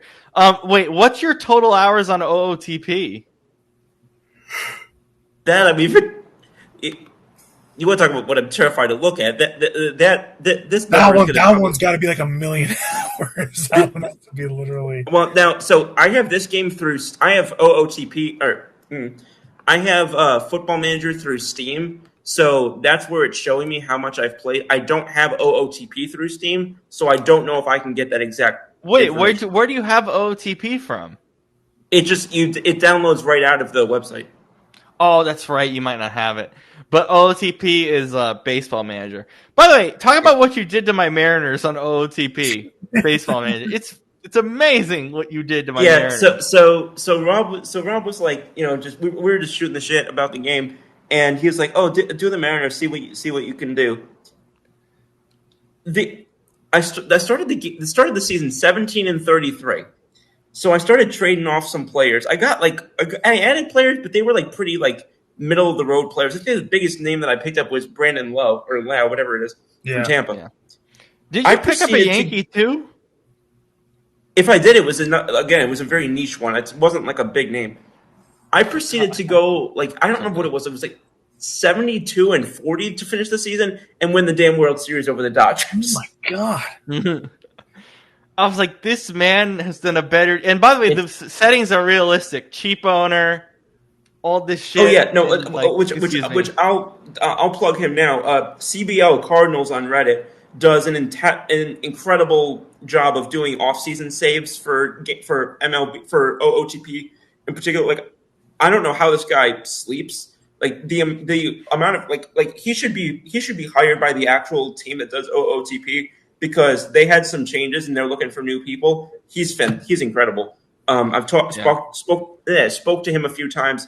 Really nice guy, but so that was that whole thing. But I mean, when you get a chance to talk more sports with these guys, and shout out to Rob, who's been very patient with me as I ask like probably the dumbest soccer or football questions he's ever heard in his life. Well, not entirely. I finally thought Scoop how to do loans. I'm mad that I just told him about loans right now.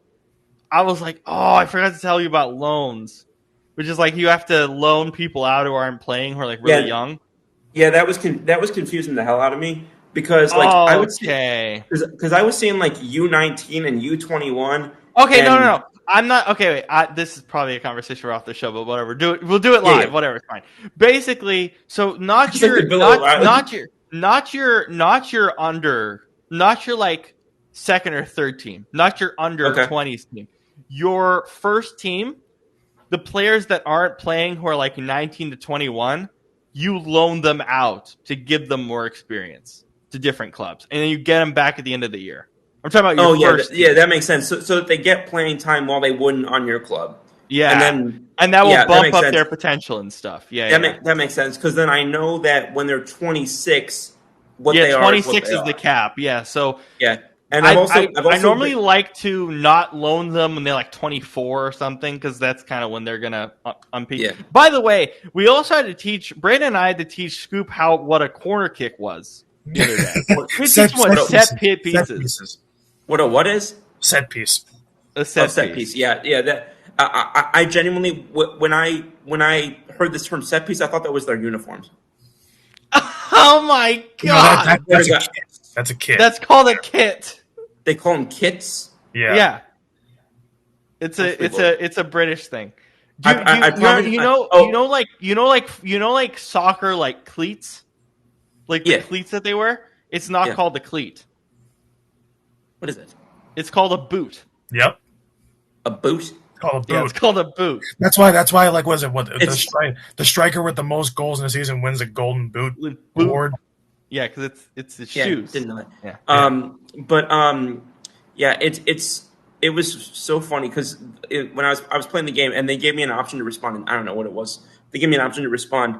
And it had the term brilliant used in a context in which I would never freaking use that term in my life. And I was just like, yeah, this is definitely a UK thing.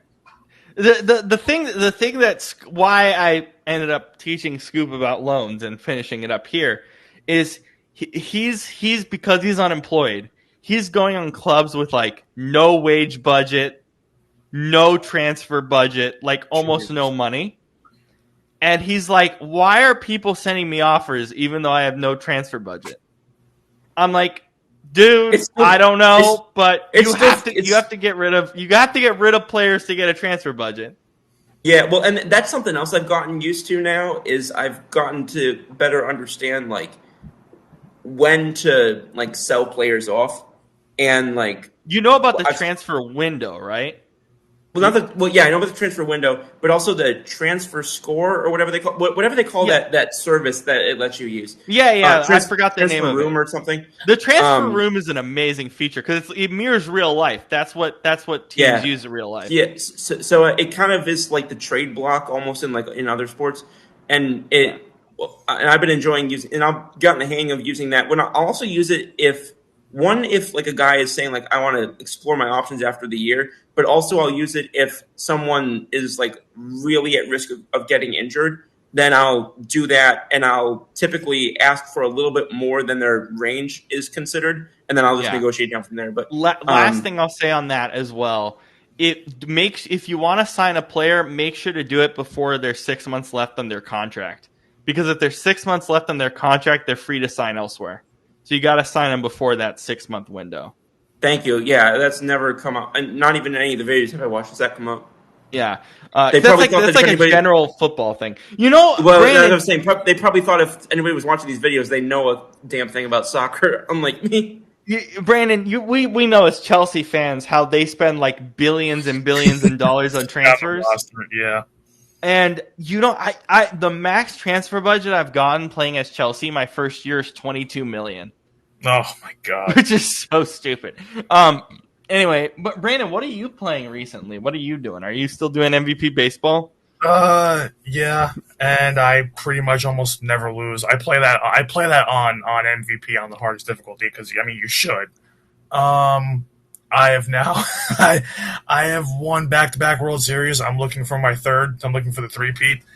And you play Okay, pretty much every game with the Okay, Yankees.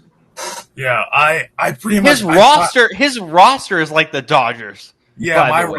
roster now. Remember this is 2005. So because I've already played a couple seasons already, this is the 07 season. But my roster is, oh crap, I gotta pull it up. But basically, I still have Jeter in his prime, A-Rod in his prime. I have the only bad contract I have. Actually, I think I got rid of it in the offseason, but I had to eat some money. Was Jim Tomei. I had him on contract. Did you trade for his active contract or did you sign him? I traded for him. A Did lot. you have Ichiro at one point? I still have Ichiro. He is Ichiro too. I I love Ichiro. I have Ichiro. I have Andrew, like all the guys that are from different teams that pretty much almost never played for the Yankees. Well, that did, but they're not known for being Yankees at that time. I have Ichiro. I have Andrew Jones in his prime. I have Jose Vidro, who was good for the Expos and Nationals. I straight don't know who that is. I have Carlos Guillen. I have Okay, yeah, I know who that is. I have Kevin Mensch, who was a decent outfielder for Texas back in the day. Kevin who? Kevin Mensch. I have who else do I have? I have Lance Berkman. Nice. So but the thing is, you have to. It's pretty realistic. You have to make trades and things like that to There's not I don't turn the salary cap off. Or not salary cap. I don't turn that stuff. I make trades that are The budgeting, yeah. I Like can the do. luxury Yeah. tax and shit. So, and then my starting rotation. My starting rotation 2 years ago was better. The one I have this year, it's still good, but it's my starting rotation this year is Bartolo Colon, Jake Westbrook, Zach Day, who all at this time, and Zach Day and Jake Westbrook at that time were on cheap contracts, but Jake Westbrook is obviously a Cleveland, he was known for being a Cleveland Indian. Colon at this point was already a star. Who else? I have I forget about the two guys in my rotation. I gotta look, but my bullpen's not great, but I'm getting a lot out of them right now. Just because I know kind of how to kind of place them in a bullpen. But basically, I run through the gauntlet every year. I'm playing the division every year, obviously, because this is before you kind of have this current schedule that they have in MLB now, where it's you got to play so many different teams. So I'm playing the division a lot, but the division's never that good. So I'm always beating up on the division. I'm always beating up on, for some reason, our team's always playing the Cubs every year. I beat them up. White Sox, basically both Chicago teams, I beat them up. And what else do I have? I got so many different guys, but pretty much all the guys on my team are my 1 through 9 as a batting order. There's no holes in it. Everybody's pretty much an all-star. I had to give up, what's funny was to get certain guys, I had to trade away, because at this point, now Mo is still in his prime, but I don't really need a closer like that because I can get a lot out of my closer. So I basically, I forgot I traded Mo too, but I traded Mo away for 3 guys. Because the thing is, I needed position players. I didn't need a closer because I know Mo's great, but in this game, you can get a lot out of a closer as long as you just get a decent one. So I could live without Mo because I needed hitting because all the guys were getting older. by this point. So, so because it was Mo in his prime still, I was able to get a lot for him. I think that's how I got guys like what was it? I 1 year my leadoff hitter, and I told you about this guy Scoop, but this is back when he was in his prime, like really in his prime as a Tampa Bay Ray. I got Carl Crawford as my leadoff hitter, and in Yeah, this we talked about that. and the thing is, in real life, Carl Crawford was one of the best leadoff hitters of his era, and not just leadoff hitter. His speed's incredible. He's like one of the only players. I think him and Ichiro are the only two or three players in this game where they have 99 or 100 speed. So I could literally bunt the ball for a hit every time, or I could literally slap the ball into the gap and get a triple because they're just so damn fast. So I had him for a while. I did the stupid thing. I traded him and made Ichiro my leadoff hitter. That's not stupid, but I should have kept Carl Crawford because he's younger. I could have had him for cheaper. The Ichiro contract is looking kind of bad right now, but I'm still getting a lot. Ichiro's still batting 290, 300 for me. So I'm still okay with that. He's still getting on base. He's still playing great outfield. So I'm fine with that. But I should have kept Carl Crawford. That was a mistake on my part. But I'm still winning a ton of games. I'm still way far ahead. I'm winning the division by like 25 games right now. So like I'm still way far ahead. So I've been playing that. MVP Baseball's one. I've been playing a little bit of NFL 2K5. That's a classic video game. Nice. I like playing the older sports games, like the ones I have on disc, just because I like. Well, first of all, I love the nostalgia feeling of popping in a disc to play a game. It's great. But I still do it. But the thing is like I like the older games because I think the older games give me more of a challenge that the new ones don't do. The older games literally make you have to, like, just for lack of a better word, get better at the game. The new ones you can master in 5-10 minutes. Madden is not a challenge for me. 2K is not a challenge for me.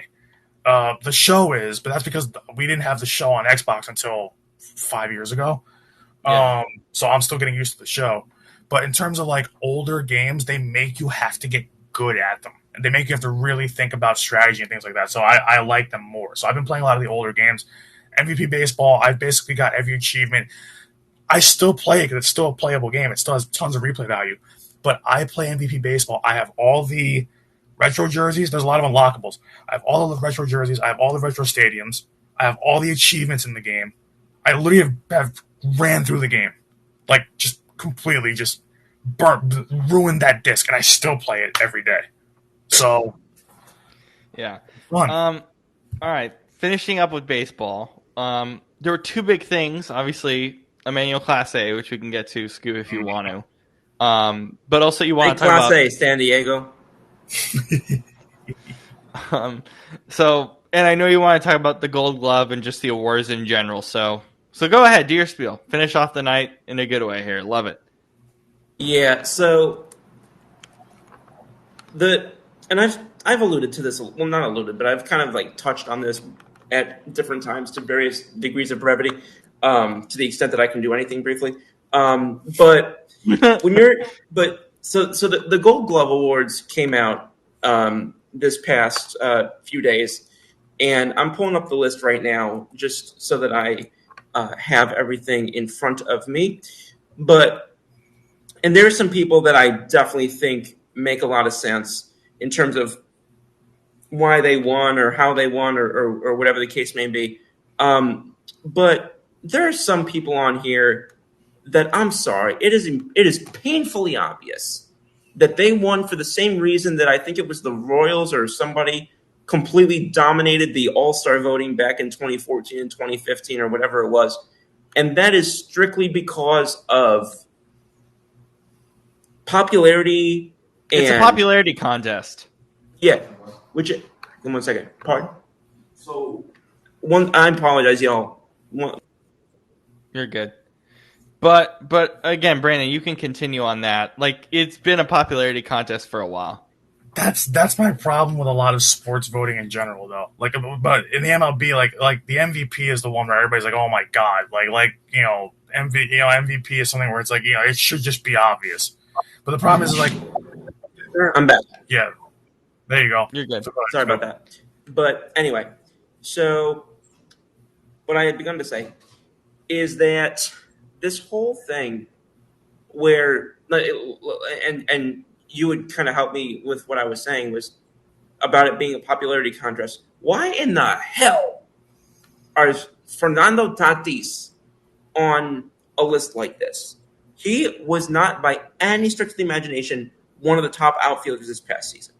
He is a prime, and again, good on the voters for recognizing somebody I didn't think they were going to recognize, but they correctly did so in Patrick Bailey, the catcher for the Giants. But it just, the MLB in general has done a poor job of recognizing defense. I think they claimed that they were trying to do better at it with things like banning the shift and blah blah blah blah blah, but which I still fail to understand how that helped. And again, but they're clearly, they're clearly offensive favoring, as most sports have become. Which I'm not well about that. I like a good defensive game, but again, they have to appeal to the masses, and apparently that's what they're seeing that the masses want, which is fine. But I've seen time and again the argument that that these awards, like you said, it's popularity contest, whatever.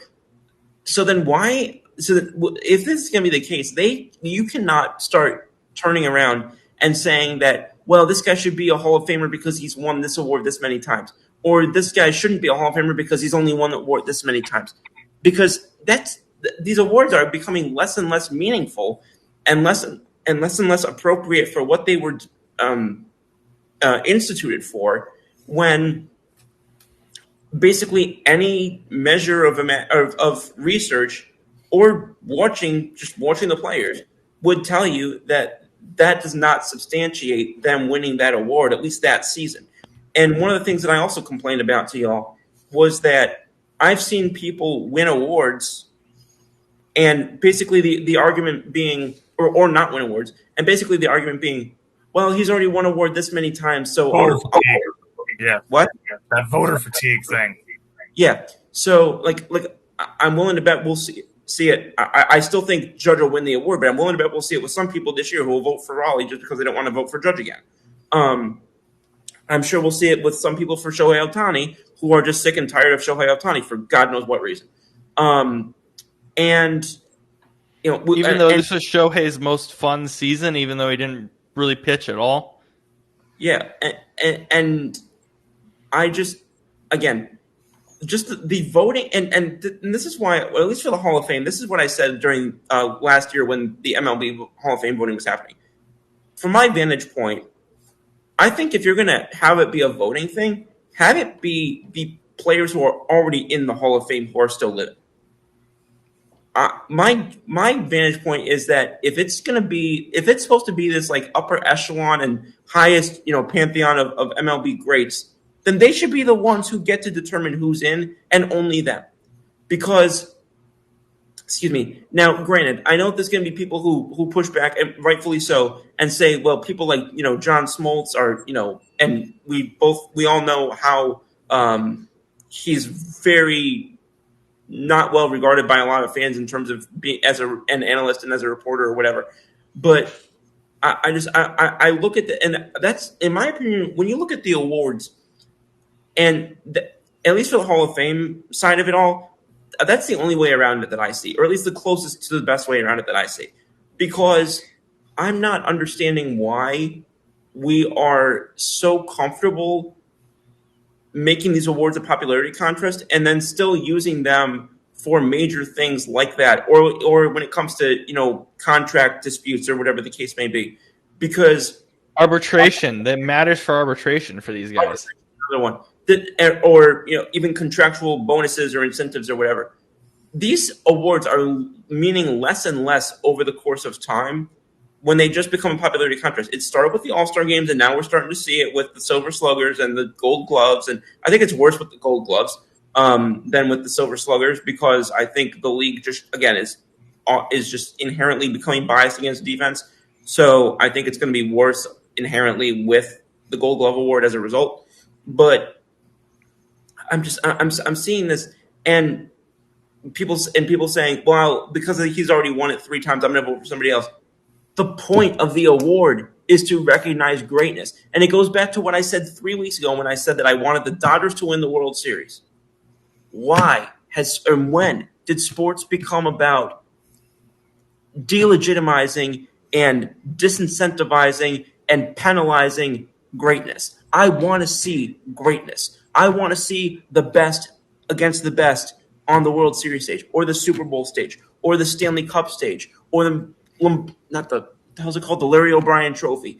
I want to see the best against the best, and I damn sure am not going to punish or say it's the fault of the teams that are doing very well, that the Pittsburgh Pirates aren't paying enough money. When fun fact, the last guy that got a multi-year deal as a free agent for the Pirates, Brandon and I remember this name, Ivan Nova. Yep. When you haven't given out a multi-year deal because of since Ivan Nova, I have no damn sympathy for you and no damn willingness to look at you as this guy who's trapped in a bubble. Miss me with it and spare me.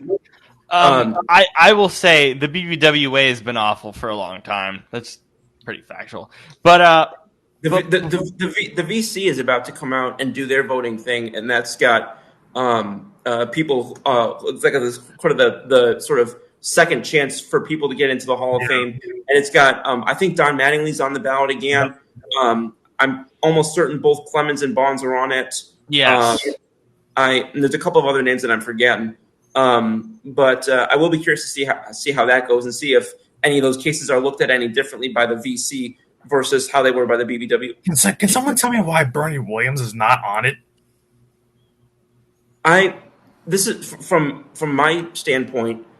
I think he's going to be. I think he's looked at a little bit like Jorge Posada or like Don Mattingly, where I think his club contributions are just looked at with more reverence among the fans of that team than among the game. I don't agree with it per se. But that's the perception that I have. Because if I'm pulling up his stats right now. Because you know how I feel about him. If it were me, it would not be the core four. It'd be the Fab Five or whatever you want to call him. Because in my opinion, he's and not just my opinion, in the opinion of little members of the core four, they don't win those World Series and they don't have that dynasty without Bernie Williams. So I think he was. Now I'm not going to say who was most important or least important, but I think he was in that conversation in terms of being as important as any of the other ones. The only difference that I know of is that I'm not aware of George Steinbrenner trying to trade him, as opposed to what he seemingly tried to do with the other four. But I apologize. My work Wi-Fi is not helping me right now. Yeah, but okay. So here we are. So he had 287 homers. He hit just under 300, OPS of 858. Like it's when you have 287 homers and 147 stolen bases, like those are typically two of the main numbers that people are going to look at for you for the Hall of Fame. And if you have neither of those and you're hitting under 300, you can. I would definitely. He's in that kind of that weird with it. People like Joel Sherman talk about sort of like that weird where you're like the Hall of Fame accepts the top 1% of the game, and you're sort of in that second percent where you're kind of in. You're going to be in the conversation of the best players that never made it. But it's just, again, I think if you took who he actually is and made it and kind of ostracized that, for lack of a better word, or kind of disconnected that and just looked at the numbers, I think that people would say, and I'll even bring it back to what I was talking about. I was talking about with the awards thing. He was a 5-time All-Star, a 4-time Gold Glove winner, and a 6-time top 20 MVP finisher, but never finished above 7th. So those are very good numbers, but I think there's a lot of people who would argue that those juxtaposed with the stats don't make him in the conversation. Like you're going to look at those. You're going to look at those numbers in the context of the guys who are in the context of the guys who are already in the Hall of Fame, and just I can see a lot of Hall of Famers with a lot better numbers than that. I just can, unfortunately. And there's also a lot that have less, or at least more recent ones that have less. And it's like I don't disagree with that, but I also at baseline I'm a small hall guy. Yeah. So if you're closer to some of the very bottom, I'm still not in favor as a matter of principle. I'm still not in favor of these very low end guys already got in, so it's just I appreciate you being a small hall guy because look at the Basketball Hall of Fame. Everyone in their nan gets in. Like you know what I'm thinking of too. Like what puts Bernie over the edge for me is he's considered one of the greatest postseason players of all time. That's where I go.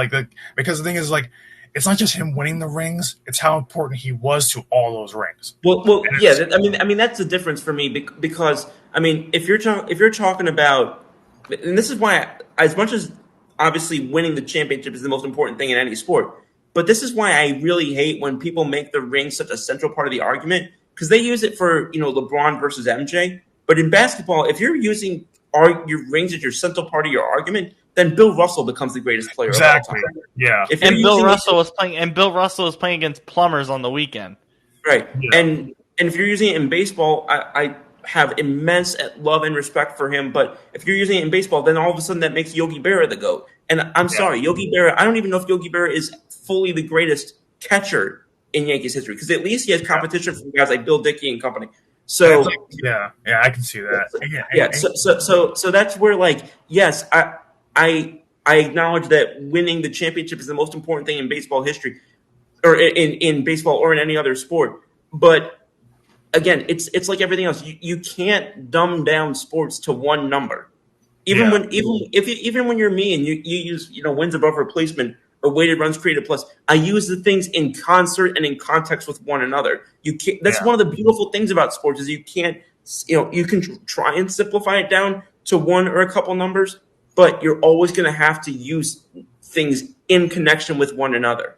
Yeah. Well, see, that's why for it's like the whole I know that Bernie Williams will be looked at very similarly compared to Julian Edelman, but the thing is, Edelman's numbers are far below Hall of Fame standards. Bernie's aren't. They're borderline already. But then, so it's to me, the Bernie argument for the Hall of Fame is way stronger than Julian Edelman's. The thing is with Edelman, I didn't even expect Edelman to come into the conversation there. Well, okay. So again, this is the differences kind of between the halls in a way. My biggest thing with the NFL Hall of Fame that I've come to learn over the years is how you get in is based on who is on the ballot that year. Oh, absolutely. More than any other sport. If Edelman comes on the ballot the year he's eligible, which I don't remember when he's eligible. I should remember. I don't remember. And there's no one else on the ballot that shouldn't or that should be there. You get in. Because I just hate that about the Hall. You shouldn't get in just because of who else is on the ballot. Edelman. And I agree, but that's just what the NFL Hall of Fame is. Yeah. Now again, I will say in concert with that is that the NFL Hall of Fame ballot the next 10 years is going to be insane. Oh yeah. I mean, some of these guys that are going to not make the Hall in their first, second, or third try, just because of the list, is going to be nuts. I mean, look how long we said no Eagles today, but look how long it took Eric Allen to get into the Hall of Fame. He had the same exact numbers as Deion Sanders. Was considered one of the best corners of his generation, along with Sanders, and yet it took him this long. He's been retired for basically 25 years.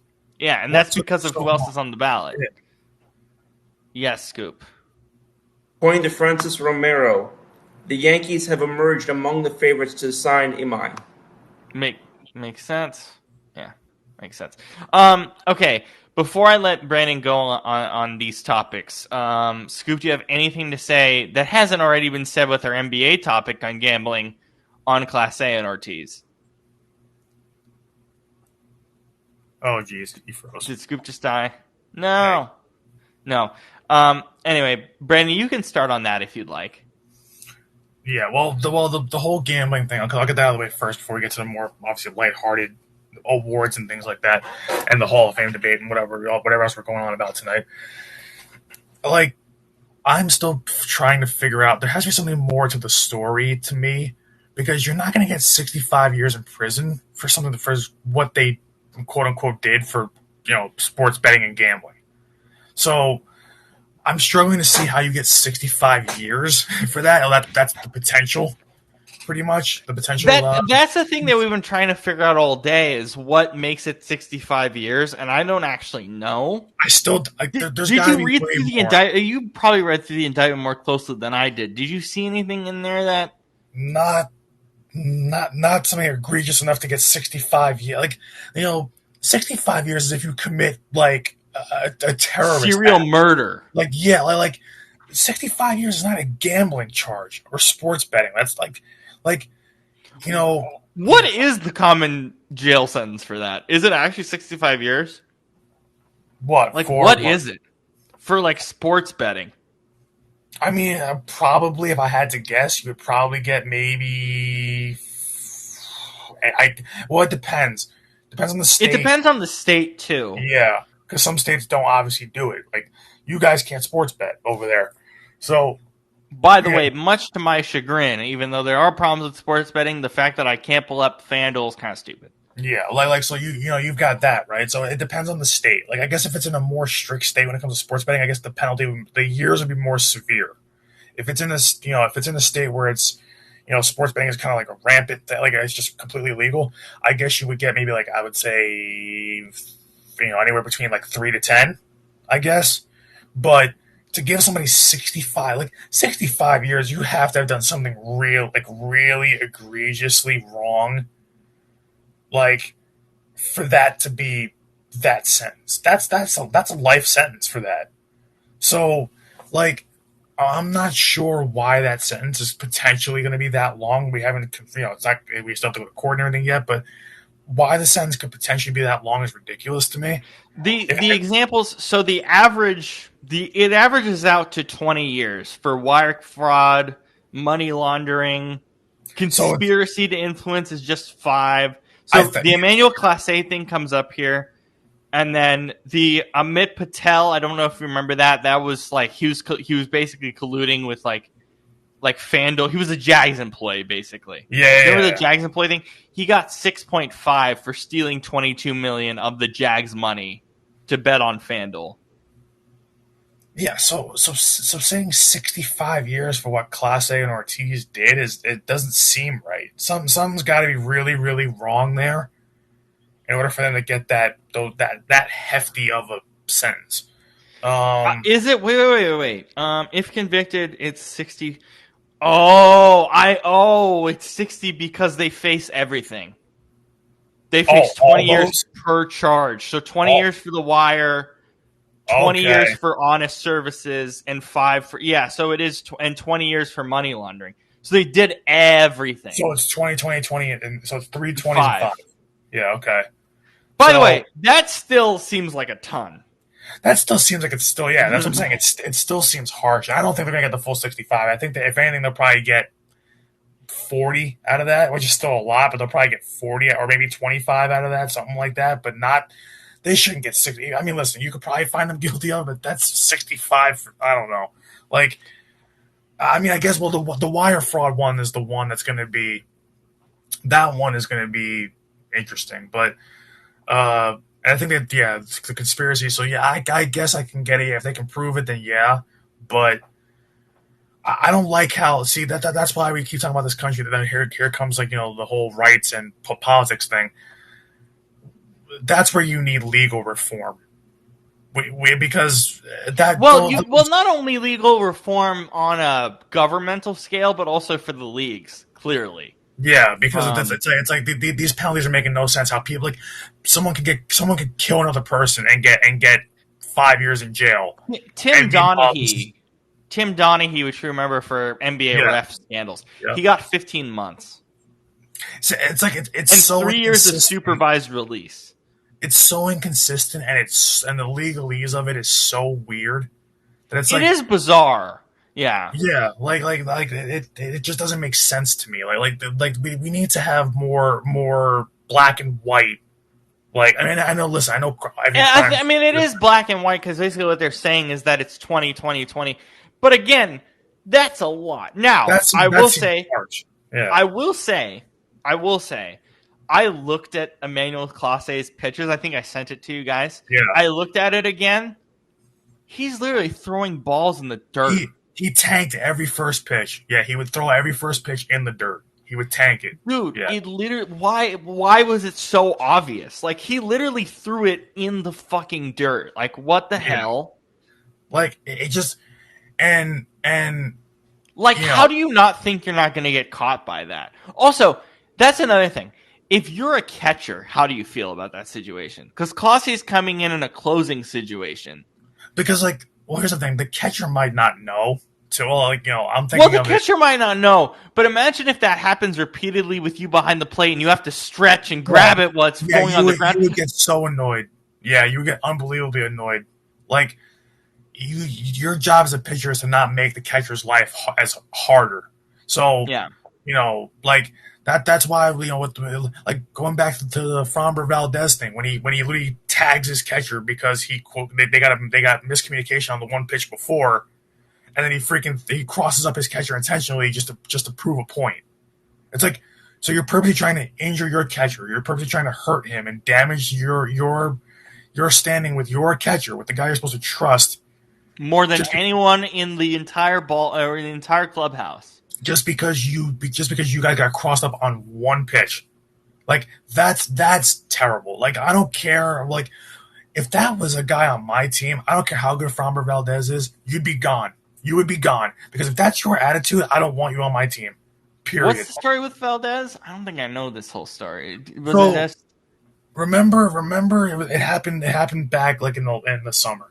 Remember where he threw a pitch and it was a cross up, and I think it was hit for a home run. Remember, it was a cross up. I think so, pitch. Yeah. And the very next pitch, I forget what it was, but the very next pitch, he basically crossed up his catcher, and instead of throwing the pitch that the catcher called, he threw a fastball, and it hit the catcher, and the catcher was pissed, pretty much. Yeah. Okay. Like he did it to prove a point. The catcher called the next pitch after the miscommunication. He called the pitch. They both were on the same page about calling the pitch, except Valdez in his mind made up that he was going to drill his own catcher. He was going to try to, fake out, deceive his own catcher to prove a point. Yeah. And that's wrong. If that's the attitude you have because you threw one mistake pitch, because miscommunications happen, forget pitch comp. Forget pitch comp. Miscommunications have happened in baseball since the dawn of time, since the catchers were throwing the fingers down to call pitches. Miscommunication will always happen in sports. The fact that you got that pissed at your catcher for a simple miscommunication, you would be off my team tomorrow. And the thing is, that's not the first time he's done something like this. So I don't remember the other instance specifically, but I do remember him having brushes in the past with this.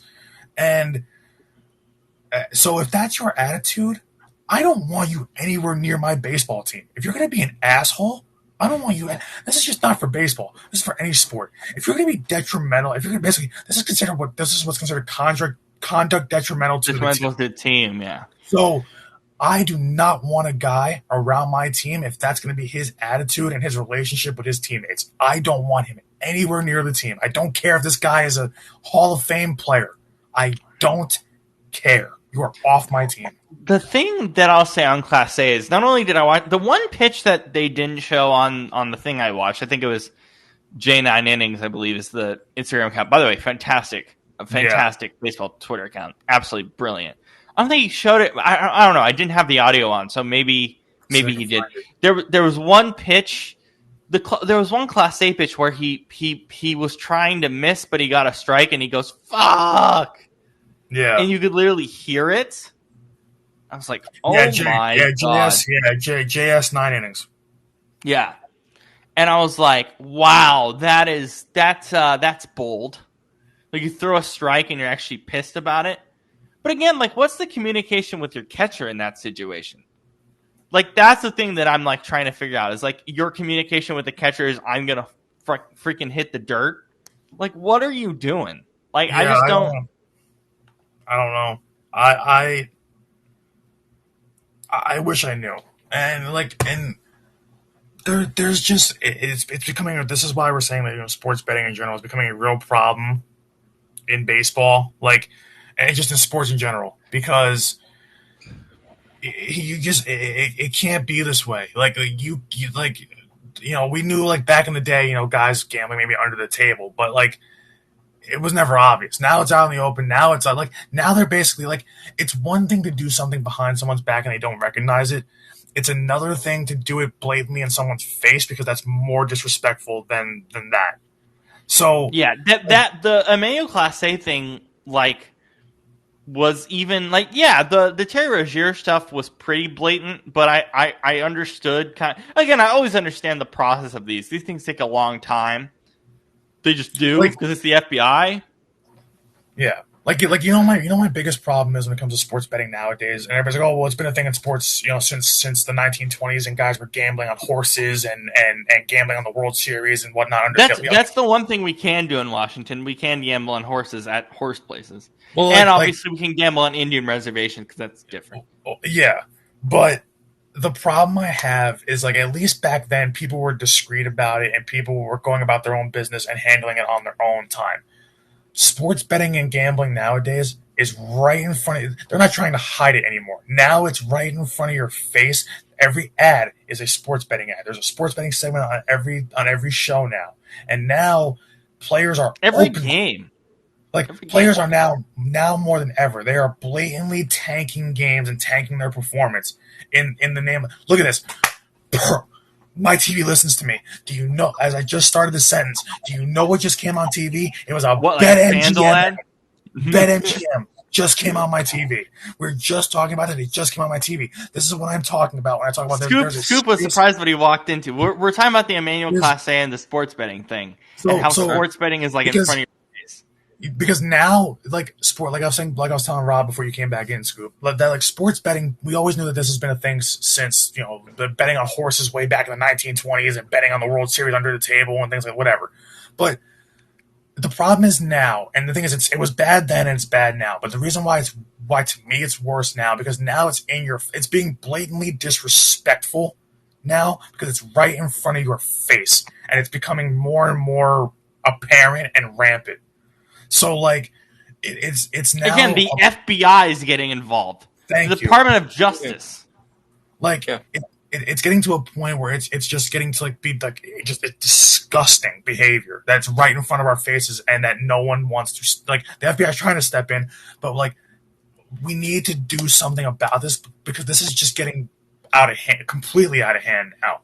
So, I do think it is a problem that, even, by the way, in states like Washington where we can't bet, every day, every minute, almost every minute, every day, ESPN Bet won't be a thing anymore, but when it was a big thing, ESPN Bet ad every day, FanDuel ad every day, DraftKings every day, and I can't even download the damn app on my phone. Half the ads on your TV every day are sports betting ads. Half of them. If you watch sports on a daily basis like we do, there it is. It's right there. Yeah. Yeah. Even I mean, I live in Mississippi, and the if you want to place a sports bet, you have to go to there are certain casinos that have it on site. You can sports that's what bet. I'm saying. For me, it's Indian reservation and horse races. That's you can go and play sports bets at. What the hell just happened to him? Here's another one. Bet Rivers Casino. Another gambling commercial. Oh. Here we go. I mean, that's just the general casino, but still, it's gambling. Just in general. Come on, man. This is getting so ridiculous. And people are tired of seeing it. People are tired of seeing it, because I see it every day now. You know what I'd be curious? If you went and spent a week in France or even Hungary or Romania or these other countries, I'd be curious how many betting ads you'd see over the course of a week, because I bet it's not. I will tell you that I don't know about Romania and England, or Romania and all those other different countries. I know in England's big issue. Okay. It's huge because as you know, Scoop playing football manager, EPL. and as Brandon knows, EPL is huge, and EPL and gambling go together like gravy. And I imagine that's the same for Spain with La Liga and Germany with the Bundesliga. It's a huge business. Like it's gigantic. I don't know about smaller countries like my country, Romania. I don't know about that. I don't know why I thought you were Hungarian. I have no idea. I am Hungarian too. Oh, okay. No, but I don't think it's. I don't know. But that brings me to a side topic. But Scoop, what were you saying about your state? Because you have to bet at like certain casinos and stuff. I mean, I've never placed one while living down here, but certain. And similarly, when I was in Missouri for a few months, when I lived in Missouri for a few months in 23, it was similar. You had to do it from certain locations, and literally it's not that the app isn't downloadable, but the app will not work because those apps are part of how they. I don't want to say how they track you, but part of how they grant you access or whatever. Most apps is where they turn on location services in order to use the app. Yeah. And if they are not. Oh yeah, I can download DraftKings if I wanted to. You can still download like you can download it, but the app will just straight up won't work. You gotta verify your residence, like where and your age. And different apps do it in different ways. But for me, I don't remember what app I tried to use, but for me, it just straight up would not let me use the app because of once it put on my location services, and it also will just be weird. Sometimes my location will show up in Louisiana for some weird reason. But now, granted, I live not far from the Louisiana border, so that's not entirely crazy, but it just is weird to me. Excuse me, but so that's really all I was going to say is that I do know that different states do their regulations in different ways, and I know some states just outright completely no, and then there are some states where it's a no unless it's on specific proven premises. And I don't know what the process is like to place a sports bet at those locations because again, I've never been there. I don't know if it's just the app suddenly works because you're on their connection or in their, their radius. I know for Indian reservations, you place the bet at our casino, Kwame Casino. Okay. Okay. So you don't have to place it there. Okay. Yeah. So you place it in person. It's you don't use a mobile. And that was the same when I did horse racing because I won I think I put $5 down and I won 70. It was nuts. Nice. But again, I placed $5, not 2,000. Yeah, no way. Yeah. No, yeah, and it's just But again, you have to place it there. And the argument that some people have put up with me, that was a weird way to phrase that, but the argument that some people have kind of hit me with when it comes to sports betting is, well, there's all these ads for it. Why, the fans can do it. Why can't the players? The fans don't have an ability to influence the game in real time. Yes. How? Yes. How is this a difficult? How is concept? that an argument? Wait, I'm so confused. I've actually heard it several times. It's they're integrity advertising of the game much. They're advertising it to the fans. They're advertising it to the fans. Okay, yeah, they're also advertising testosterone to the fans too. I don't think the players are allowed to take that either. By the way, that brings the one thing that's not rampant in Europe that is rampant here is medication ads. Yeah. Oh my. Oh yeah. No. God. There are certain countries that outright ban medicinal ads. Well, Romania is one of them. You know what it is too. I mean, not for nothing, but the reason why we have so many of them here, because we have an obesity problem, and B, and health here is not great, and B, everything overseas is 20 times healthier for you than what it is here. Cigarettes are. I will say. Soda is. They are. Wait. Back up. Yes. Cigarettes. But I've heard. Yes. Yeah. I've heard that is true. Cigarettes are still bad for you, and part of the problem is in Romania they smoke it like flipping dogs. But that's the thing problem. Is that it's what goes into that. They soak it. They smoke it like what? they smoke it like flipping dogs, dude. Like Raminia, Like, like, what does that in mean, flipping Raminia. Oh dogs? What my does that god, just I don't know what that puffing. means. Just puffing. like Well, chain, it's like just a almost like figure of chain speech. smoking. Yeah, just they're Oh, just okay. straight up. They're just straight up, dude. In Raminia, the amount of like people smoking. Oh my god, When I went stakes. when I went over to Portugal and I saw how many people were just casually smoking a cigarette from the ages of 18 to like 90. I was like, No, bro, I was they- talking to people like in like my family circle where like I started at 15, I started at 16, I started even younger. I was like, oh my god, like cigarettes. But the thing is, but it's true. Like even the things that are bad for you in general for anybody, they're still healthier over there. Like cigarettes are still technically healthier over there. Alcohol healthier over there. Soda. I told you guys. I think this, or at least I told Rob this. A can of Sprite, right? Can of Sprite here is about 110, 120% sugar when you look at the bottom of the nutrition facts. Over there, you want to guess how much the percentage is? 80. Way less.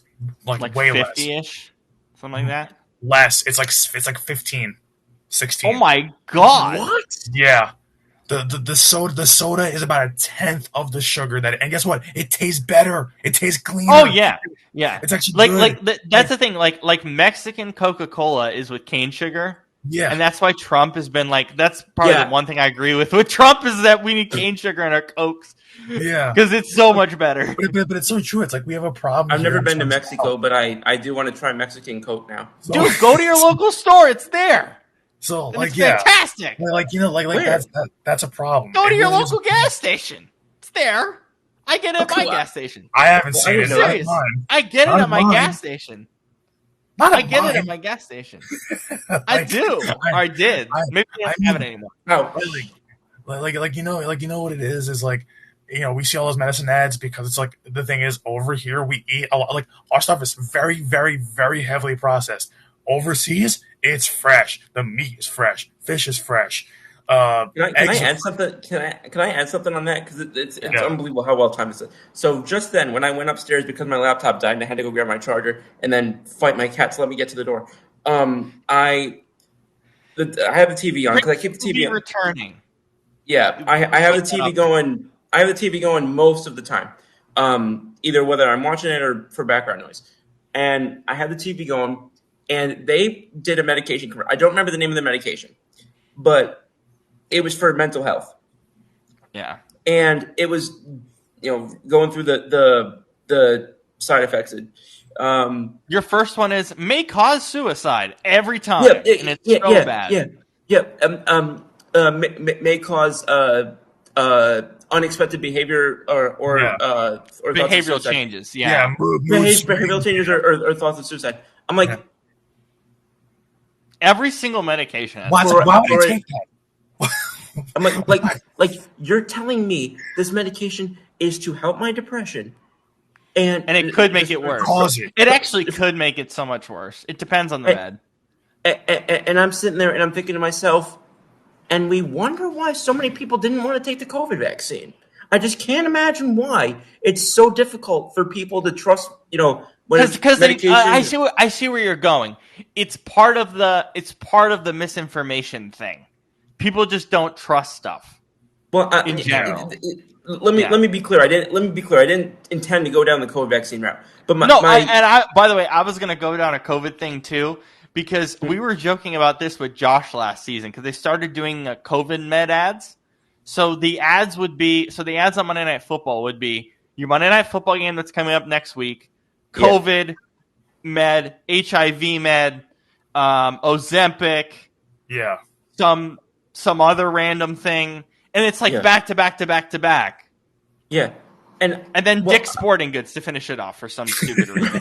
but I was up there and I paused for a moment. I'm thinking to myself, they literally just spent 25 seconds telling you about why this medication is going to help your mental health, and then the first thing they warn you about is not to take this if you are at risk for thoughts of suicide. And I'm thinking, It's so counterintuitive. It's so counterintuitive. The thing that I love about those ads, which by the way, I know about so many conditions that I'm like, I would never know about this condition if this ad never came up on my TV. I would never know this thing existed. You and me both. And then, but the other part of it that I think is hilarious is these families and these people are all so fucking happy. They're like so unrealistically happy. Did you ever notice that like during a medication commercial, they're all dancing, playing with their dogs and children, and it's like, oh yeah, here's all the side effects. Do you remember Cialis? I'm sorry, blowing on a dandelion. Like I haven't blown on a dandelion since I was 7 years old. I'm sorry to interrupt, Scoop. I got to get this out. Do you guys remember Cialis commercials? Yes. And it would be a hot tub. No, it would be a tub. It would be a tub, and it would be these two people. It would be this man and woman in a tub. Yeah, like in a tub. Two older people just in a tub, and they would be like at the park in a tub, at their house in a tub, getting dinner in a tub, and then the end of the commercial would be these two men and women who are super romantic on the beach in a tub.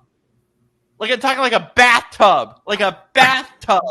I don't remember that commercial at all. I swear I'm gonna find it. They're just in a bathtub. And then by the way, the best part about that is at the end of the commercial, their logo is two people in a bathtub. Their logo was literally two people in a bathtub. I've seen plenty of commercials in my day. That was my whole young life. That was my entire young life from like 7 to 15. For that one. Also, no, go ahead, Scoop.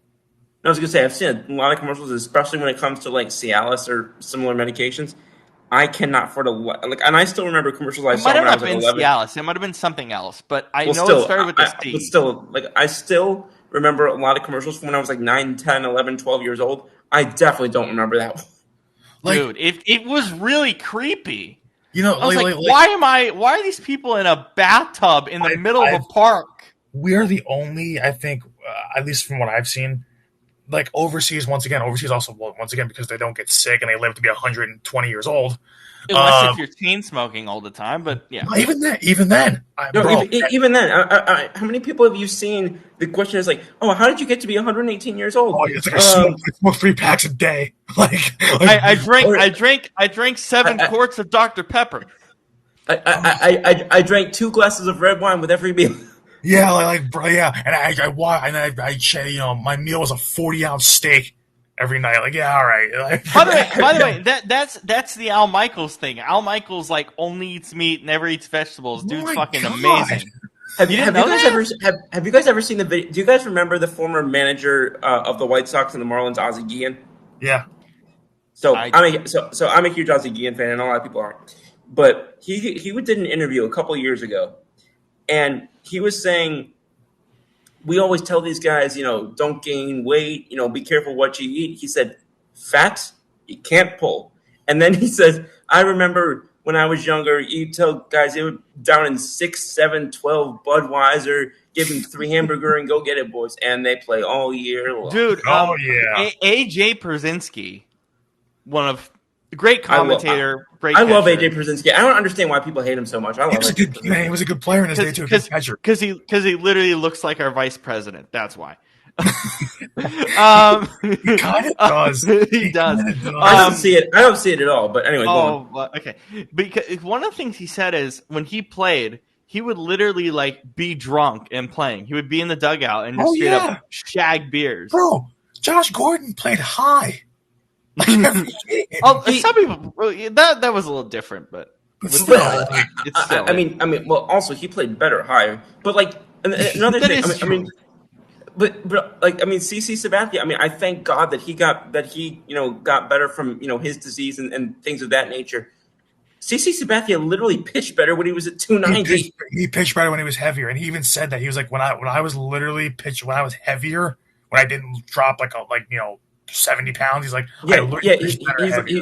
he's like, I didn't know how to, maintain control of my body and my, and all that. He's like, I felt less comfortable when I lost so much weight. And you also got to realize too, and people people might think that might be a good thing for a player. Like obviously certain players, losing weight, whatever, but you got to realize that everybody's, and this is just a sports thing. I'll just stick with sports for this thing because it's not so much true in real life, but in sports definitely like no, it's true for real life too. Everybody has a healthy weight that they're supposed to be at. There's no set that whole body mass index thing of like, oh, you're a certain height, so you have to be a certain weight. Like, yeah, but that's why you go to the doctor. They tell you like, hey. Yeah, a lot of that's becoming disproven. A lot of that BMI stuff is becoming disproven. For my height, it says that I should be around like 190. I'm 250. I'm 5'11", 250. But the thing is, I'm broad shoulders, and genetically, a lot of people in my family history are bigger. My father was huge. My father was 6'4". He has German blood in him. I have Samoan blood in me. I have big genes that run in my family. So you always complain about that when you put up a job application. I have to say I'm everything all the time. Yeah, I have to check off like 3 or 4 boxes. Like for what race are you? This one. Like, okay, I'm a mutt. Like, yeah, but that's why I'm happy that the one option is just what. Oh, well, we'll talk about this off thing, but the whole 2 or more races thing is weird to me when it says like it's like 2 or more races, but then in parentheses in small print it says not Hispanic or Latino. What the hell does that mean? I hate that. I hate that. Like I'm 2 or more races, yes, but I'm also Hispanic. I'm part Puerto Rican. Like it's because the Hispanic and Latino thing is because they want people who are Spanish speakers. Yeah, I that's get that. The history of it. But okay. See, no. I never knew that. Yeah. Like that's so weird to me though. I learned this from Hispanic and Latino people, by the way. Like, that's that makes sense. I'm very, very whitewashed in that regard. but this is so off topic for a football show. But basically, yeah. I was so curious how y'all got on this topic when I was gone for literally less than 10 minutes. Because it's just the overall. Because I went from betting and the awards and things like that and baseball to now and sports in general to now. Be a commercial. We didn't even get to Brandon's thoughts on the awards and Scoop's thoughts on the Class A thing. Well, yeah, because you know what? Well, we all know the Class A thing is just that bad. But yeah, like, Scoop, do you have anything on the Class A thing that we haven't already said? Well, I mean, the one thing I will say is, and I told you guys this, but in 2020, because they said this started back in 2023, I think, but was going on until actively this year. Yep. I went to a Yankees-Cleveland game in, I don't remember if it's the ALCS or ALDS, whatever it was last year, at Progressive Field. And I watched him pitch, and I watched him pitch not well. And I don't know, for me, just as a fan, it just hits different now knowing that was probably for that reason. Yeah, and the one thing that I want to ask you, Scoop, is I watched the pitches.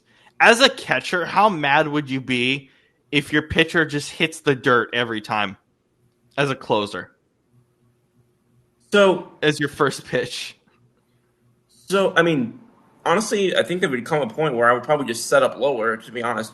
But, I mean, I'd be mad, but if I was, I think back, I can't remember the name of the guy, but a couple of years ago, there was a guy in the minor leagues who, for whatever reason, like, it was either minor leagues or college.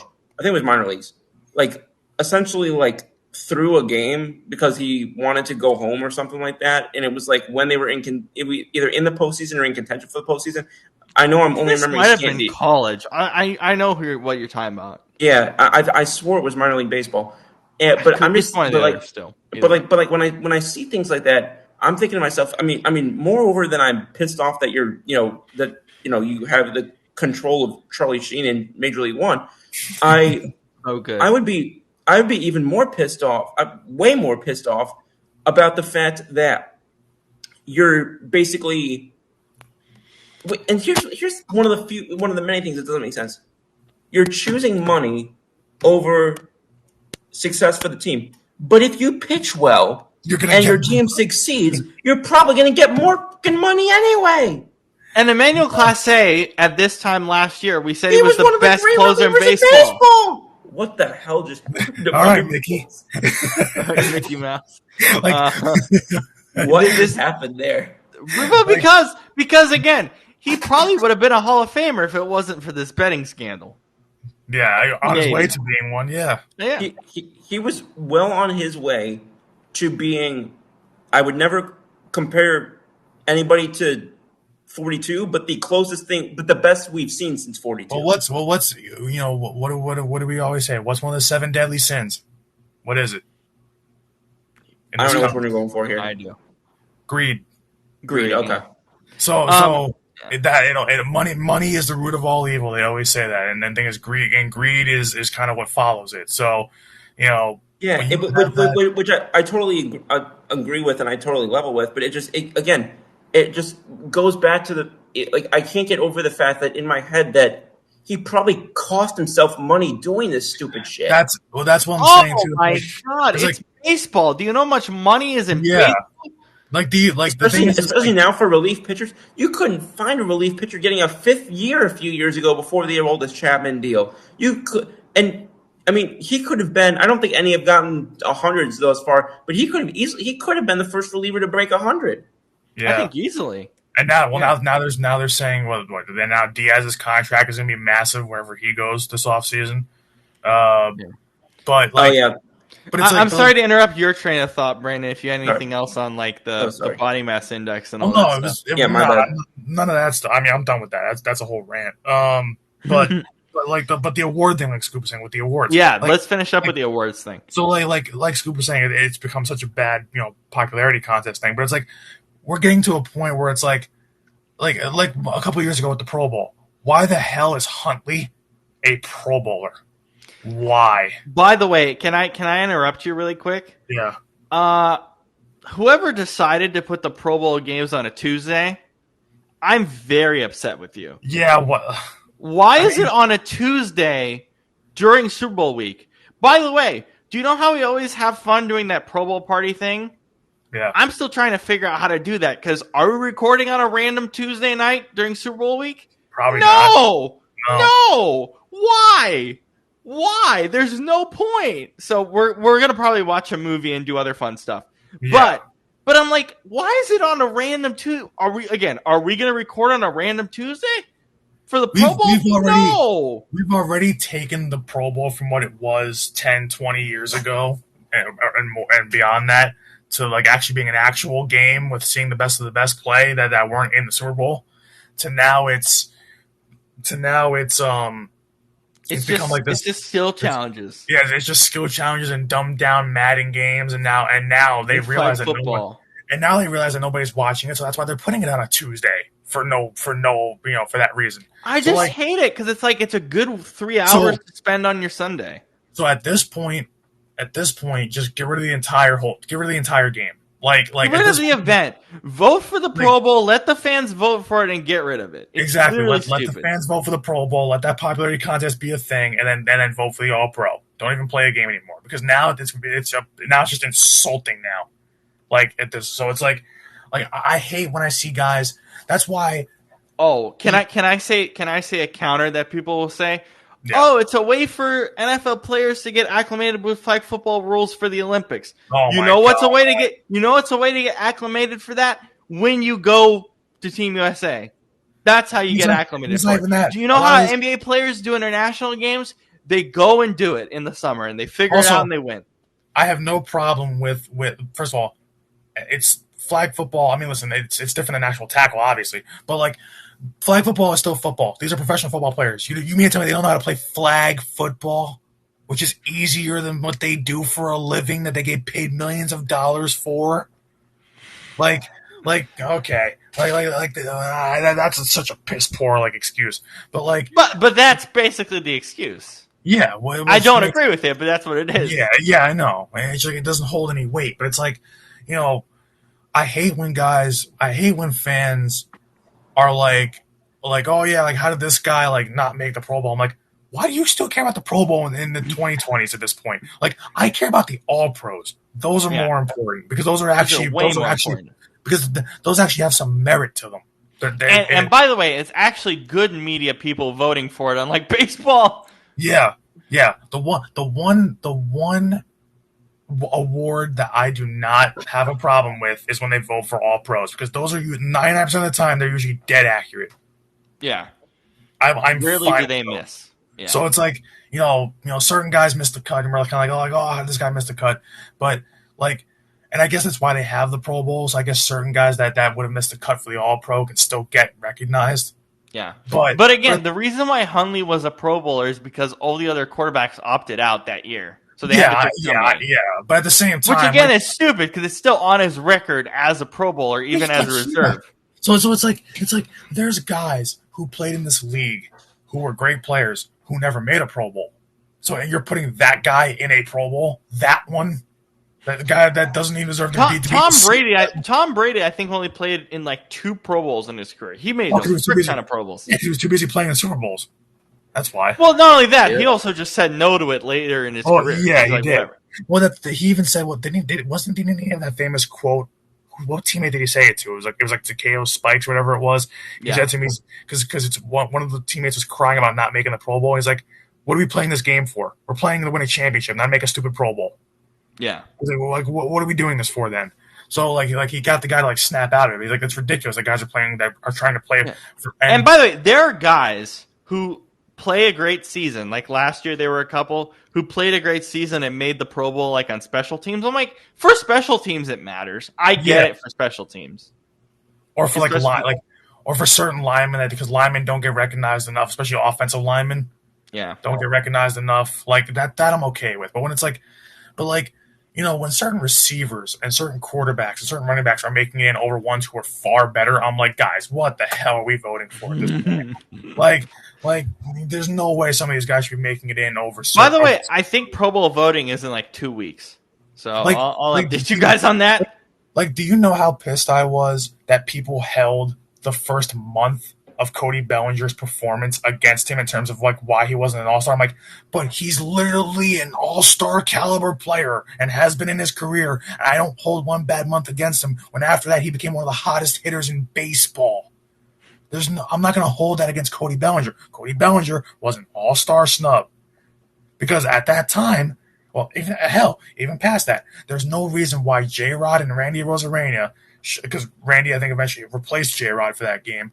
There's no way those two guys should have been all-stars over Cody Bellinger. Not in a million years. I'm a Mariners fan, and I agreed at the time. Yeah. And so it just makes me angry. But it's the same thing that Scoop was saying, for certain awards. Barry Bonds won the MVP. Scoop waving again. There's a reason why, Barry Bonds won it 7 times. Did we ever hear about voter fatigue when he won the damn award 7 times? I don't think so. So why is it when Aaron Judge is coming up for this award again, and you can look at all the numbers, he's better than Cal Raleigh in damn near everything. Then they're saying, voter fatigue. That's not a legit reason. I think the only time it's legit is in the NBA because these guys make the Hall anyway. It doesn't matter. Yeah, like that I can kind of understand. Yeah, the NBA is probably the worst in terms of their Hall of Fame. They just let anybody in. Yeah, so it doesn't matter. Let anybody in. There's so many guys in the NBA Hall of Fame that shouldn't even be close to being in there, but they are. I think the only ones that they get right are for the Basketball Hall of Fame is the women's side. They get that right every time. Yeah. Well, then it could be. You got to think about the history of the men's game and how long it's been around, how many players there are. Right. But still, the women's game gets done so much better than the men's. Yeah. Because the thing is, it's you got guys in the hall. In the NBA Hall, in the Naismith, Hall of Fame, where it's you have guys in there who played 6 seasons and were a 2-time All-Star, and they're in there. It's what the hell did they do for the game? Nothing. Why are they in the Hall? Why? What the hell did they do that was so special? It's not like they were a head coach after they left. It's not like they were an executive after they left, where they actually won rings as an executive or head coach. No, these are guys that they played 6-7 years, 6-7 years in the league. God damn it! And they literally won. Maybe they got 1 All-Star appearance or 2 All-Star appearances. They averaged 10.5, points a game and had 2 rebounds a game. They're in the Hall. It's what the hell does that random Joe Schmo do? Other than play in the NBA, that qualifies him for the Hall of Fame? Show me. Because everyone gets in. The NBA Hall of Fame is a joke. I don't take it seriously anymore. I don't, because it's like that. The only time I care about the Naismith Hall of Fame is for the women's game because they get it right every time. Yeah, they don't mess that up. Or if it's one of our players, one of the players that we love, something like that. But it's But the thing is, they let so many people in, and it just happens like quite honestly every year with the NBA Hall of Fame, where it's like, or I should say not NBA, Basketball Hall of Fame, where there's people getting in there. I'm like, what the hell did they do for the game of basketball that made them so special? What did they do? Like, it's the Hall of Fame, not the Hall of Basketball Players. Like, this is it's the Hall of Fame. Fame implies that you're memorable, that you're remembered for something. What That you're remembered for life, what forever. the hell is a guy? What is a guy that played 5-6 years in the league that made one All-Star appearance? What the hell is that guy remembered for? What are you remembered for? For doing what? God. I can't, man. There's so many fraudulent things in sports today, between sports gambling and betting and the problems with that, and overall health. And Donald Trump being in a booth. Oh, it's been a messy night. It's been so messy. Well, we went 3 hours. Congratulations. Nice. That was good. Well, we'll see you back here tomorrow for hopefully the boys having a good time, or maybe being in Kevin Patullo purgatory. We'll find out. We'll find out. Well, wait, tomorrow's movie is Hacksaw Ridge, right? Hacksaw Ridge. Okay, making sure. Very excited about that. Hopefully the movie's not the only thing I'm excited to talk about. Thanks.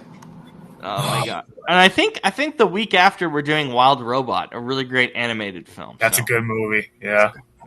I think it's the week after, but I'm not. Don't quote me on that. I don't remember. Anyway, thank you guys for spending your night with us. 3 really fun hours talking about random shit and just having a good time. Or early morning, depending on where you live. If you're like me, living on the East Coast, yeah. I only have an hour until midnight for me. So I'm kind of smack dab in the middle. It's about to be 1 a.m. here. Yeah. Well, we appreciate you all taking the time. For Brandon, for Scoop, for myself, we'll see you all tomorrow. Tomorrow with Shane is going to be a little somber because of the stuff we're going to talk about. But hopefully, at least for Brandon and Scoop, it's not somber and frustrating at the same time. Yeah. Hopefully not. But we'll see you all then. Peace, everybody, and we'll see you in short order. Good night, fellas. Night, everybody.